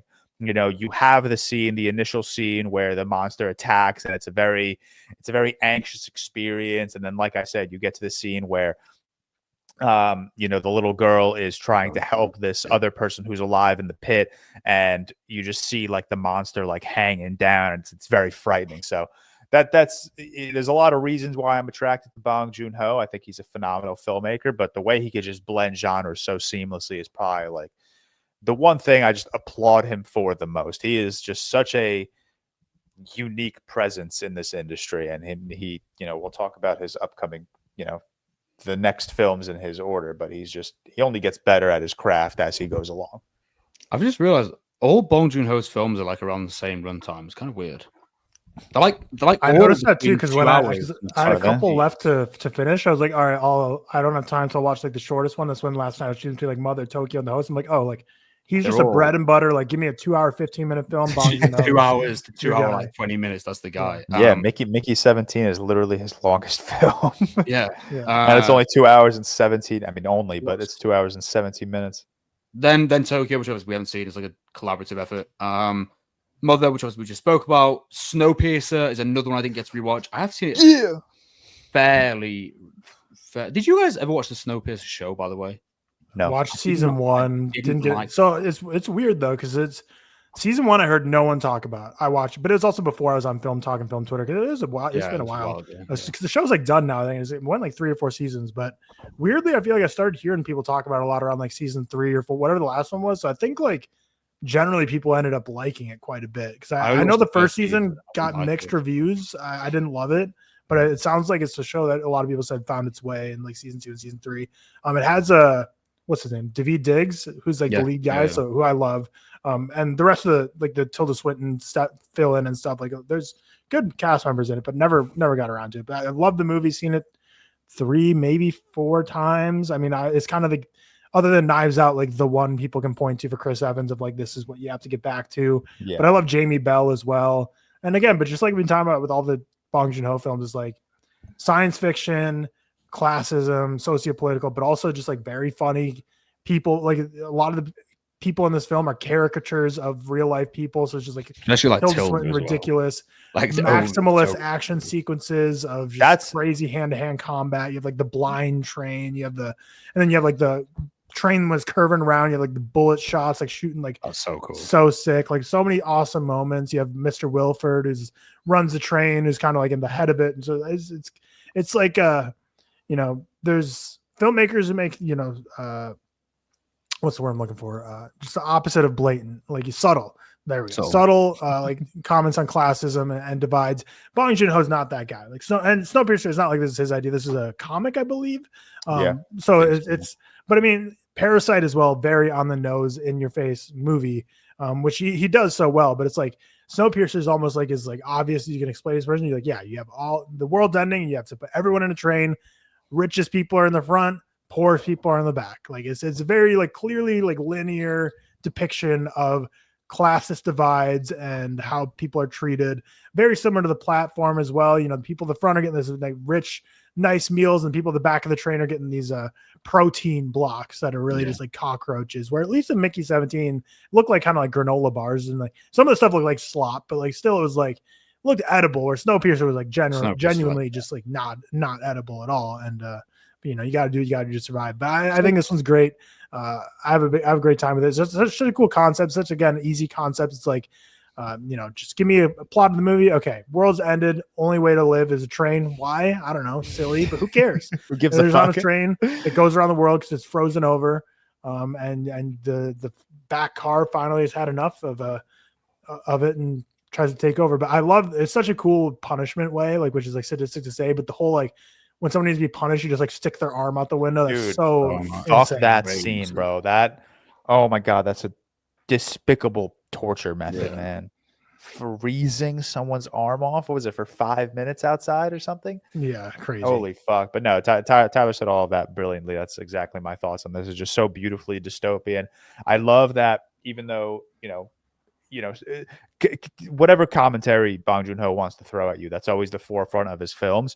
I love that nothing ever truly takes a back seat, like everything around the commentary in Snowpiercer is still phenomenal. The set designs, the landscapes, the action set pieces, like everything is so like this movie has a fucking night vision sequence. It looks so cool. So like there's so many filmmakers, or there are several filmmakers out there who, try to shove commentary down your throat. And because of that, other aspects of the film might take a backseat. But with Bong Joon-ho, he does such a good job at just balancing every single aspect of this particular story. And it makes for such a fucking uncompromising experience. It's so claustrophobic. It's so fucking awesome. I love Chris Evans in this. Tyler said it, I would love him to get back to something like this instead of making shit like Red One. He did just get cast in something, didn't he? Did he? Well, he has the material that's coming out, but he got cast in new something as well. But the Celine Song movie. That's the one. Yeah. Materialist, him and Dakota Johnson and Daniel Pemberton, I think, is doing the score. So it's kind of like a cool little collection of people. So it's my boy. What now? Okja is next. Okja I watched fairly recently. Didn't get to rewatch it. I mean, Okja's like, again, very, very similar, goes very much into corporate greed.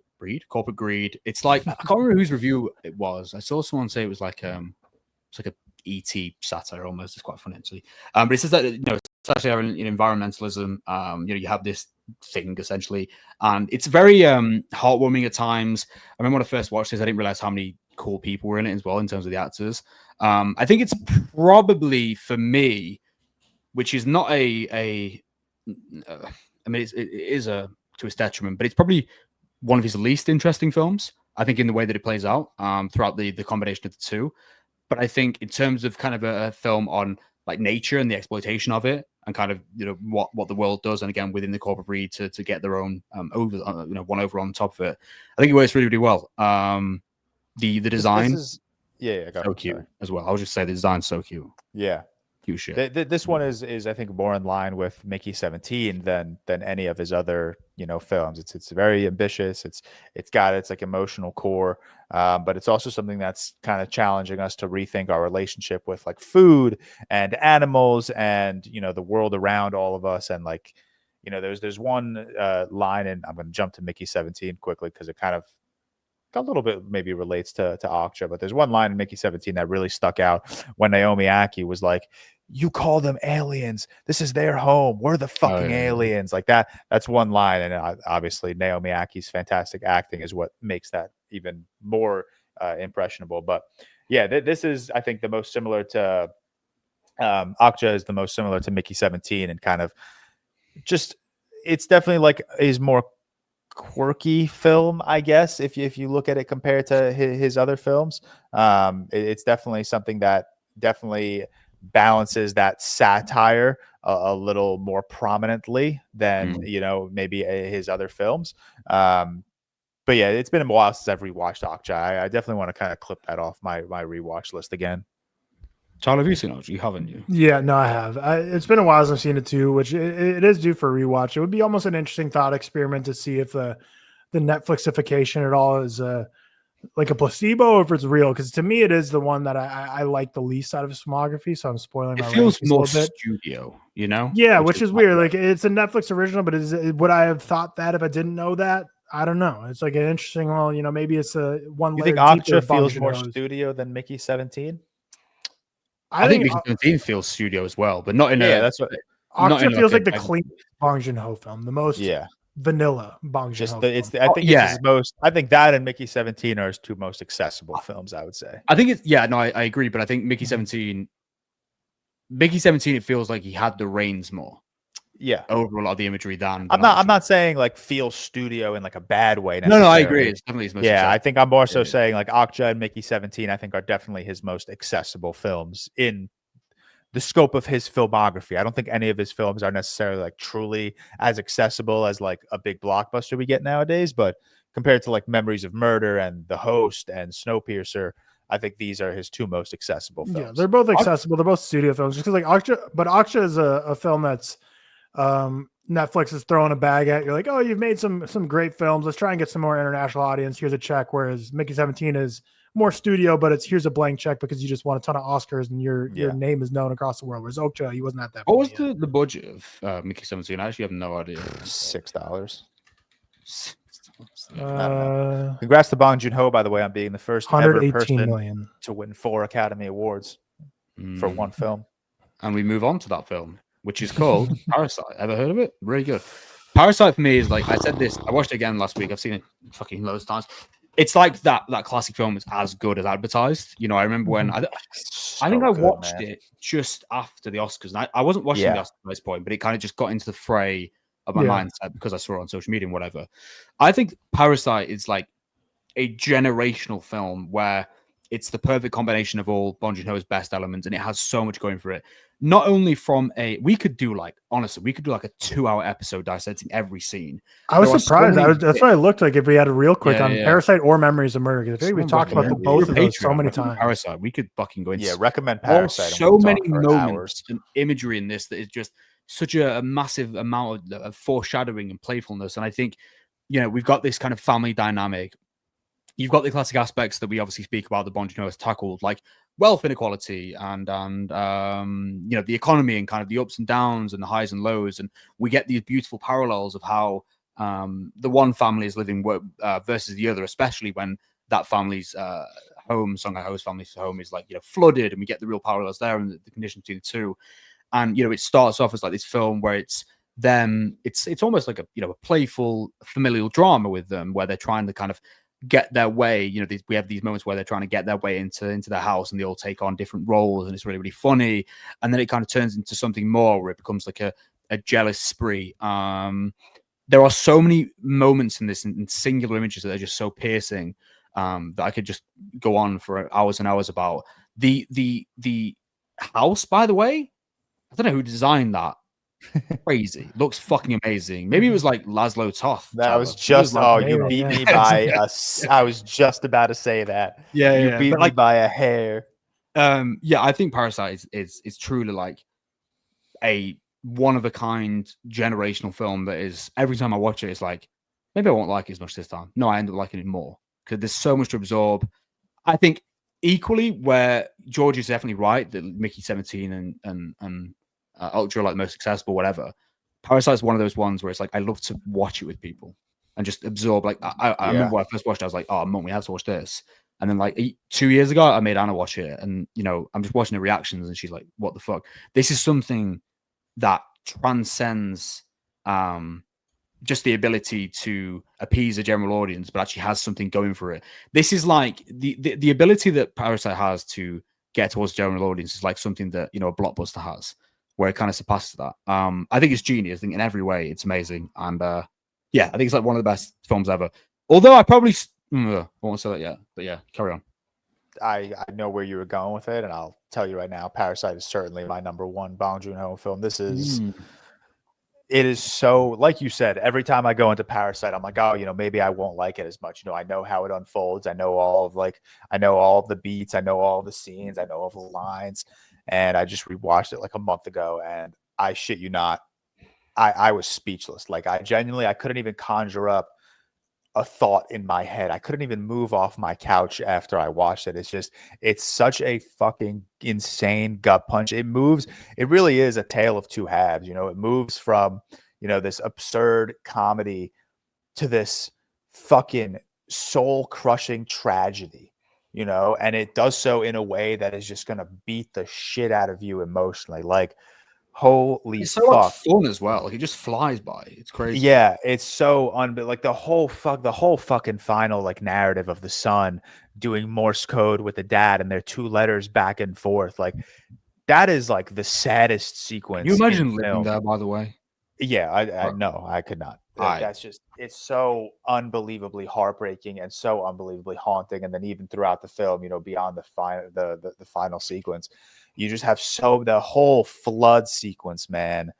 Like, it's ingrained in my head. It's burned into my brain. And then even after that fucking heartbreaking flood sequence, even in the midst of the heartbreaking flood sequence, you have, the girl is sitting on this toilet smoking a cig, just trying to stop it from flooding her. Like, it's just the most heartbreaking image ever, that it's so fucking insane. And then, literally the next scene, the dad is driving this woman and the woman's in the back seat, like covering her nose, like, oh, what's that smell?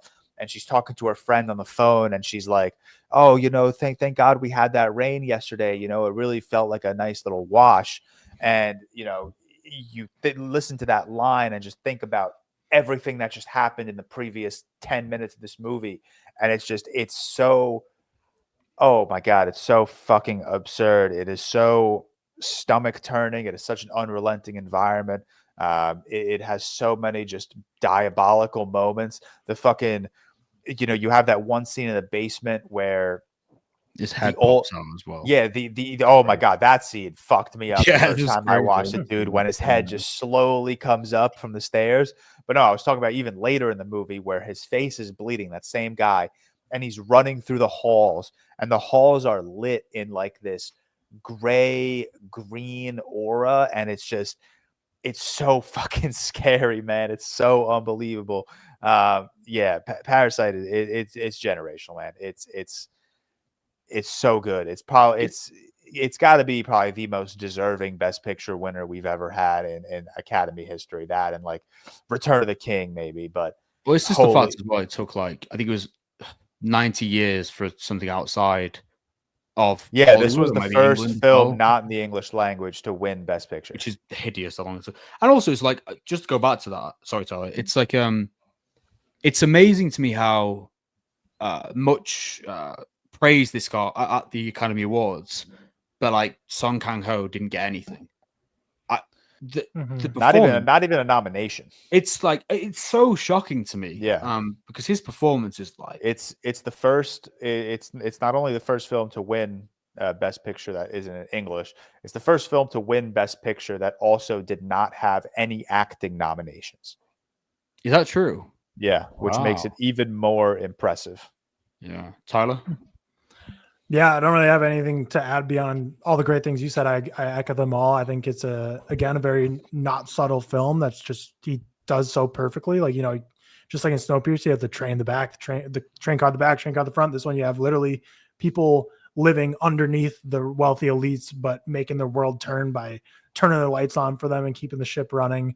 And I think probably for me, this probably his funniest film to me personally too, which is like just insane because it is such a devastating film, such a thematic film, but also just like, I love the whole, like the first hour of them like infiltrating his family is just hilarious. I can't stop laughing. Like the comedic timing of so many things too. Like they'll be in their own house, come up with an idea, and then bang, you're in the next scene. You see it going into play. You see, which again, so much of it is sinister and messed up, like the peach fuzz and stuff like that. But it's just the comedic timing that Bong Joon-ho is able to have. That's crazy, by the way. Masterful. The peach fuzz thing. It is crazy. That's so horrible. And he looks in the trash and just like solemnly looks back with like the napkin with the blood. It's just so funny, man. Like the movie's hilarious. And obviously the final scene is fucked, man. Is insane. And then the way it ends too with the whole, the Morse code. But yeah, everything you touched on, completely agree. I think it's I would probably say it is the most deserving winner in history, even it's not my favorite winner in history, but just because like we were talking about, how it kind of broke grounds of finally getting international films to be winning Best Picture, which I think ever since it won Best Picture, I think there's been several. We've had Drive My Car nominated since, we've had I'm Still Here and Amelia Perez. It's a shitty movie, but I think we're starting to see international cinema be recognized more squarely because of this film. So I'd say it's probably like the most impactful winner we've seen. So do you guys have everything ranking? People say is great. I do have a ranking. Oh, Best Picture winners? No. Oh, no. Oh, that's sad. I was going to tell you where I have it. I think Parasite, Oppenheimer, Return of the King. There's your answer. I have Parasite unranked. Well, that isn't correct. Oh, no, I do. I have Parasite in 6th, but that is wrong. I have Parasite in 3rd. There we go. I think Parasite might be my number 1 or 2. Parasite is my 3rd. What do you have above it? Return of the King. Amadeus. Amadeus, nice. Loved Amadeus. And then, yeah, that works. And then Oppenheimer. It's crazy how Oppenheimer and Parasite both in the past, 6 years, and they're both in my top 5. Mm-hmm. Pretty impressive. But yeah, I mean, do you want to rank? Fucking recency bias much? True. Do you want to rank worst to best, George? Yeah, let's do it. Okay, so I am ranking how many films? Let me just double check. 1, 2, 3, 4, 5, 6 films. At 6, I am going to go with Okja. Obviously, not a bad film by any means. Just in this type of filmography, someone's got to be in last. Number 5, I'm going to throw Mickey 17. Number 4, we're going to go with The Host. Number 3, Snowpiercer.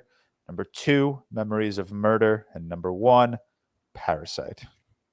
T-Dog? For me, I have 5. 5th is Okja, pretty squarely in last place for me. Not much argument there. 4, firm 4 spot as well, Snowpiercer. And then 3, I have Mickey 17. Number 2, Parasite. And number 1, Memories of Murder. All right, I have 8, Barking Dogs Never Bite. 7, Okja. 6, Snowpiercer. 5, The Host. 4, Mickey 17. 3, Mother, based on memories. I used to love it. Ooh, man, this is like 2 Parasite, 1 Memories of Murder, but they are like 2 I would consider the best of the century, so it doesn't really make a difference. But yeah, let us know. Comment down below with your favorite Bong Joon-ho motion picture, and also let us know what you thought about Mickey 17. We'll move on to Tyler, did you watch In the Lost Lands? Did not. I was just saying, I saw that in the rundown. I was like, the fuck watched In the Lost? Yeah. I do want to see it. Shout out. Big 2025. No one's going to the theater to watch the latest Paul W.S. Anderson film. I don't know if it's out here, but yeah, I'll watch it when it's out on streaming or whatever. We got some trailers and movie news and shizzle. Avatar 3 to be longer than 2nd. Cool. Nice. We all like Avatar here. We are excited for Avatar 3. Mm-hmm. That's cool. Also, the concepts we've been getting loads of it. Looks this is the most excited I've been for an Avatar movie, I will say. I think this concept art is really I'm very attracted to this concept art. Although, as we said with Avengers Wars. Doomsday. Yeah. Doomsday. Oh, this is cool. Zach Kreger, director of Barbarian, is going to be directing a Resident Evil film to release in 2026. I really enjoyed Barbarian. That's kind of have I seen anything else he's done? So Resident Evil is a series that Paul W. Anderson's made some of, right? He made George will know. I think he made 3 or 4, and there was like 2 done without him. Who? Paul W.S. Anderson, Resident Evil. Oh yeah, he did 1, 2, 4, 5, and 6. So 2 Paul W.S. Anderson mentions in one pod. Nice. Wow. I still gotta finish that series. Wait, Zach? Am I spelling? Is it Barbarian's like one of his like only things he's done?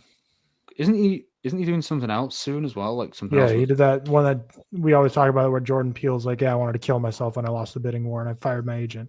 Oh yeah. Which one was? Oh yeah, I mean he's like currently. Oh no, he made something called Miss March. That doesn't count. It's a collaborative effort. Currently, he's 1 for 1 for me. So yeah, excited for that. I'm gonna butcher this guy's name. Papa Esidu has been cast as Snape in the Harry Potter series, which is drummed up the discourse of hell, basically. Yeah, I'm sure no one will be aggressive about that one. Yeah, I'm sure everyone's really happy about it. All I've got to say to that guy is, I really hope he's got he can handle the pressure, because it's going to be horrible. He's got to be the strongest person mentally, the thickest skin ever. There's no way I could rank. That's crazy. Although I will say, I mean, and maybe it's just my Twitter, I haven't seen a lot of racism. What I have seen a lot of, and this is kind of a shot at too good looking. Yeah, he's too good looking. Yeah, everyone's like, yo, he's too sexy. I've been seeing so many tweets like Snape's got to be ugly. Like, no disrespect to Alan Rickman, but come on. In the books, he's described as this oily, ugly guy, basically. I mean, that's fair. And we got some other news which I forgot to mention on the rundown. I can't remember her name, Janet something, is being hired to play McGonagall. She actually really she was confirmed. Oh, she was? Really? Someone was confirmed to play McGonagall. I saw that she was in talks. I didn't see confirmed. I thought all we had was Dumbledore and Snape. She was I could have sworn we got let me double check. Oh yeah, you're right. You're right. She's in Mission Impossible. She was in talks. Woman in Black. Peak. She's actually really good actress. I like that. What else do we have? A24. I've seen 4 Papa Asidu movies, which I didn't. Before I looked at Letterboxd, I would say I'd seen 0. What movies? Well, one of them's Black Mirror episode, but the other one, The Outrun from last year, Saoirse Ronan, Demon 79, one of the worst ones of last season. Yeah. But is he the his name's Gap in that? But yeah, I think so. But he was in The Outrun last year with Saoirse Ronan, which I really like that movie. He's was the boyfriend in Men that kills himself, and then Murder on the Orient Express as young policeman. But obviously everyone's there's a lot of discourse around him. Just quickly, obviously the negative discourse about the race switching, but not even talking about that. I think a lot of people are like, oh, this is a low blow from Harry Potter casting him to try and use him as a shield to defend any criticism. But all I'll say is, I hope he's a strong man, but also it's just I'm excited for him. I'll put positivity towards it. I think this is by a million miles the biggest break he's gotten in his career and the biggest role he will ever get in his career, whether he goes on to be the greatest actor of all time or not. Being in a Harry Potter adaptation is going to put you in the spotlight more than really almost anything else will. So a lot of people are being negative, whether it's because of the race switching or a total other end of the spectrum. People are being negative because they're hating on the Harry Potter series because J.K. Rowling is a terrible, despicable person. And because of that, him being in there, people think it's just a shield to kind of take all the criticism. I'll be positive, and I'll just say this is the biggest break he's gotten, biggest break really anyone can get. So hopefully he knocks it out of the park and does well, because the people are going to continue to be shocked, and people are like, how are these A-list actors joining the series? It's dude, it's pretty obvious why. And all the people who are you look at the replies no, it should have been Adam Driver. Adam Driver should not have played Snape. What are we just because he looks that's the only thing. He looks like Snape. It's just people's small pea brains are he looks like the guy who put him in. That's the most polite way of calling Adam Driver ugly. Yeah, Adam Driver's actually Adam Driver's too. He's a good-looking guy for sure. Yeah. Although Anna, for some reason, whenever we watch a film and he's in, she just hates his face, irrationally so, which I don't get. So, he has that, but that makes him perfect for the. But I think it's because she watched The Last Duel, Tyler, and he's fucking horrible in that. That might be why. Well, everyone's saying Papa Asidu is too attractive, like you guys are saying, but it's you just need to make what is Harry's dad's name? Tom Potter? Is that James Potter? You just need to make him even more attractive, like Michael B. Jordan. And you're I can see why Lily Potter was him. I can see it now. just do it by contrasting it, so make everyone else really good looking, and then you find. But then conversely, if Michael B. Jordan, I would never believe Voldemort would be able to kill him. I'm I'm not buying it. Michael B. Jordan's killing Voldemort, man. He's taking the Tommy gun, protecting his family. Oh man. Let us cast this new Harry Potter series. Yeah, dead ass. I was just about to say, what are we doing? Yeah, I'd fucking smash this shit. A24 Thunderbolts. So Florence Pugh obviously came out, and we spoke about this briefly, and said it's a cool action indie film, A24 style, and obviously it's funny. Mm-hmm. And then Marvel themselves came out with just a poster. Oh, it's funny trailer. And then there was a poster that said some of the like credentials Yeah. from the cast in A24, which is kind of like self-aware stupidity that I quite enjoy, to be honest. I will say though, and I'll be honest, I haven't seen the latest trailer yet, but based off the last Thunderbolts trailer, it doesn't look half bad. Dude, I'm still in. Kind of got me barking. Like it really doesn't look that bad at all. It's just George at home watching the Thunderbolts trailer barking, isn't it? Yeah. Victoria take him on a leash to the premiere. It really doesn't look bad. Like, you know, when this was like first announced, I was like, this looks like bottom tier MCU. It actually doesn't. So who knows? It could end up being pretty cool. But I mean, as a publicity stunt, whatever. Charlie XCX being eyed amongst other people as the star of the White Witch in Greta Gerwig's Narnia. Okay, is that real? Yeah, it's real. No. I think the news was broken incorrectly. Because if you read any article about it, it's Charlie XCX is in talks to play a key role. So apparently, so that's what it says in one article, but in another one it says White Witch, so it could be like any number of things. Okay. But even so, why? Yeah, the White Witch just doesn't make sense. No, it's weird. It's very, very, very, very, very weird. Yeah, I don't know. I saw a lot of tweets where it's like, do you remember when Ethan Hawke, or was it Maya Hawke? Came out recently in an interview. Was like, I think it was Ethan, where he said that a lot of producers will look like Instagram followers. Yeah, Maya Hawke said that. Yeah. Maya Hawke, yeah, and I saw a lot of people saying that's probably the reason. I am like, I don't know, man. Like, I'm kind of, I don't know.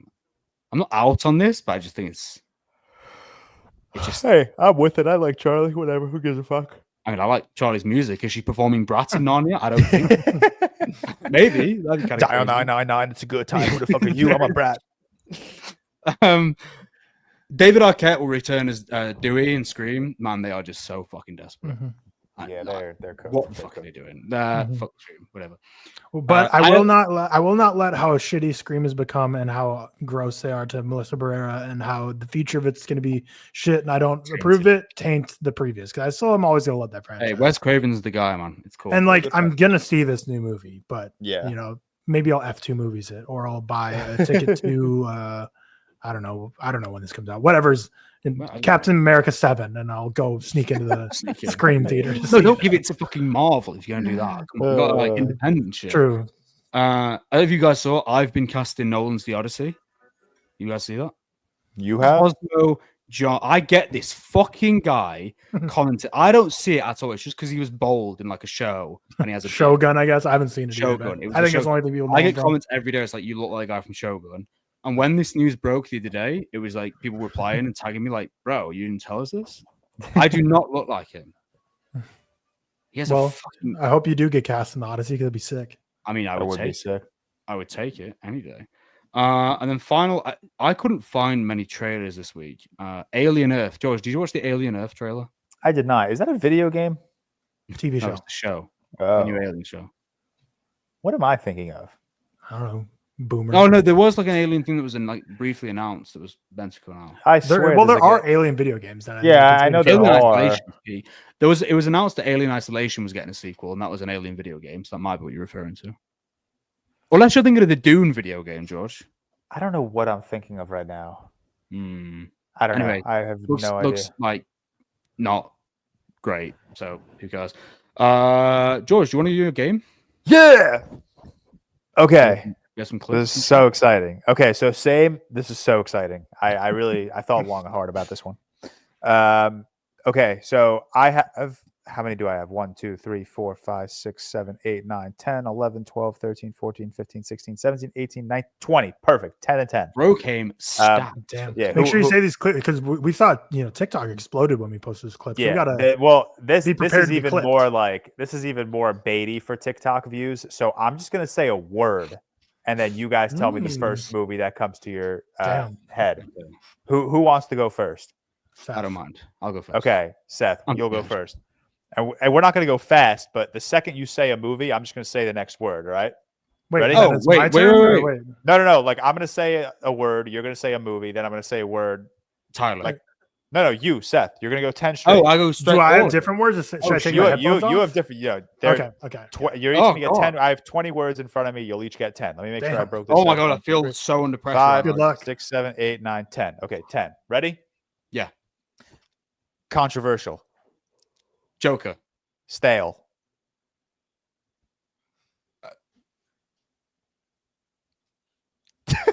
Alien Romulus.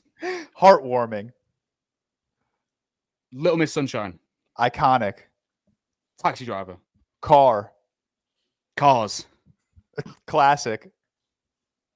Pulp Fiction. Euphoric.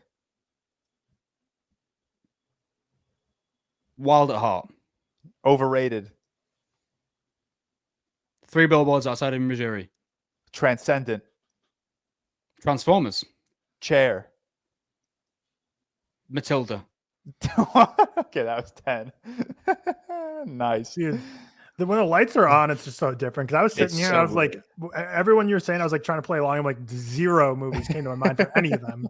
Yeah, like, there were oh, some God. weird words as well. It was tough. Yeah, I threw out Stale, some I don't know weird if I've words. described a movie as stale before, but like I get it. But like nothing was coming to my mind. Yeah. All right. Well, your turn, Tyler. Let it be known, Suzumi, the first movie that came to my Suzumi was the movie that came to my mind when he said For chair. chair? Nice.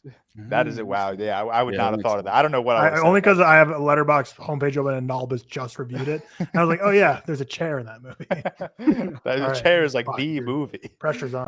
All right, ready, Tyler? 10 words. Tension. Good time. Speed. Speed. Campy. A wet, hot American summer. Boat. Titanic. Space. Alien. Powerful. The Incredible Hulk. Surreal. Song to Song. Crazy. Crazy. Dude, nothing's going on. I don't know. Uncut Gems. I don't know. Time. Inception. George. George, what the fuck? Back to the Future. Okay. Only because I drafted someone named George. What is that? The dad's name? Back to the Future. Yeah. But also, you love that movie, which works. But I was hoping you were going to say like Zack Snyder's Justice League. I just wanted you to say it on the pod. All right. You can't get us there. That Slow was- motion would have been the one to do for that. But All right. I'll have more of those prepared going forward. I like these. These are It's fun. I need to tough. see. I I need Yeah, to watch, it's fun seeing you guys like freeze up under pressure. It is hard. I mean, maybe we should get some Tyler for George and Cam. Yeah, you guys come up with these. I'll gladly play along because I want to be on like your side of this. yeah, But all right, that's all I had prepared for today. I want to prepare more of like the overreaction or not ones. But Yeah, like, they those were are fun. so like those are like hard to like think of because like I don't know what's considered an overreaction or not. Just but- maybe like think of some of your hot takes and use Yeah, them. that's what I was thinking too. But all right, that was my game for today. That didn't last very long. no, that was great. That was great. I'll prepare Yeah, some more next time so you can do it. You can do it because I want to. yeah. see you in the chair. I'll think of some. Hell more. yeah. That was our episode for today. So next week, we're gonna have Thursday's episode is going to be a real quick drafting movies with different letters of the alphabet. Was that it? Yep. And then Friday is going to be a review of Doctor Strangelove on next weekend, which I won't be on. The fellas are going to be lapping up The Electric State and glazing that one and that shit looking film with Jack Quaid, which looks shit, and one more. Black Bag. Black Steven Bag, which Soderbergh. doesn't look shit. So you've got a whole trifecta there. Appreciate all you listening. As always, check out the Patreon if you want to look at the many benefits we have in place. Shout out the executive producers again: Stephen Johnson, Devin Willett, Alex Kephart, Cody Whitney. Join the Discord. Let us know. Come chat to us. Follow us. Instagram, TikTok, Letterboxd, movies and stuff. Follow Cam Walsh everywhere, please. And we will see you next time. Peace. Peace.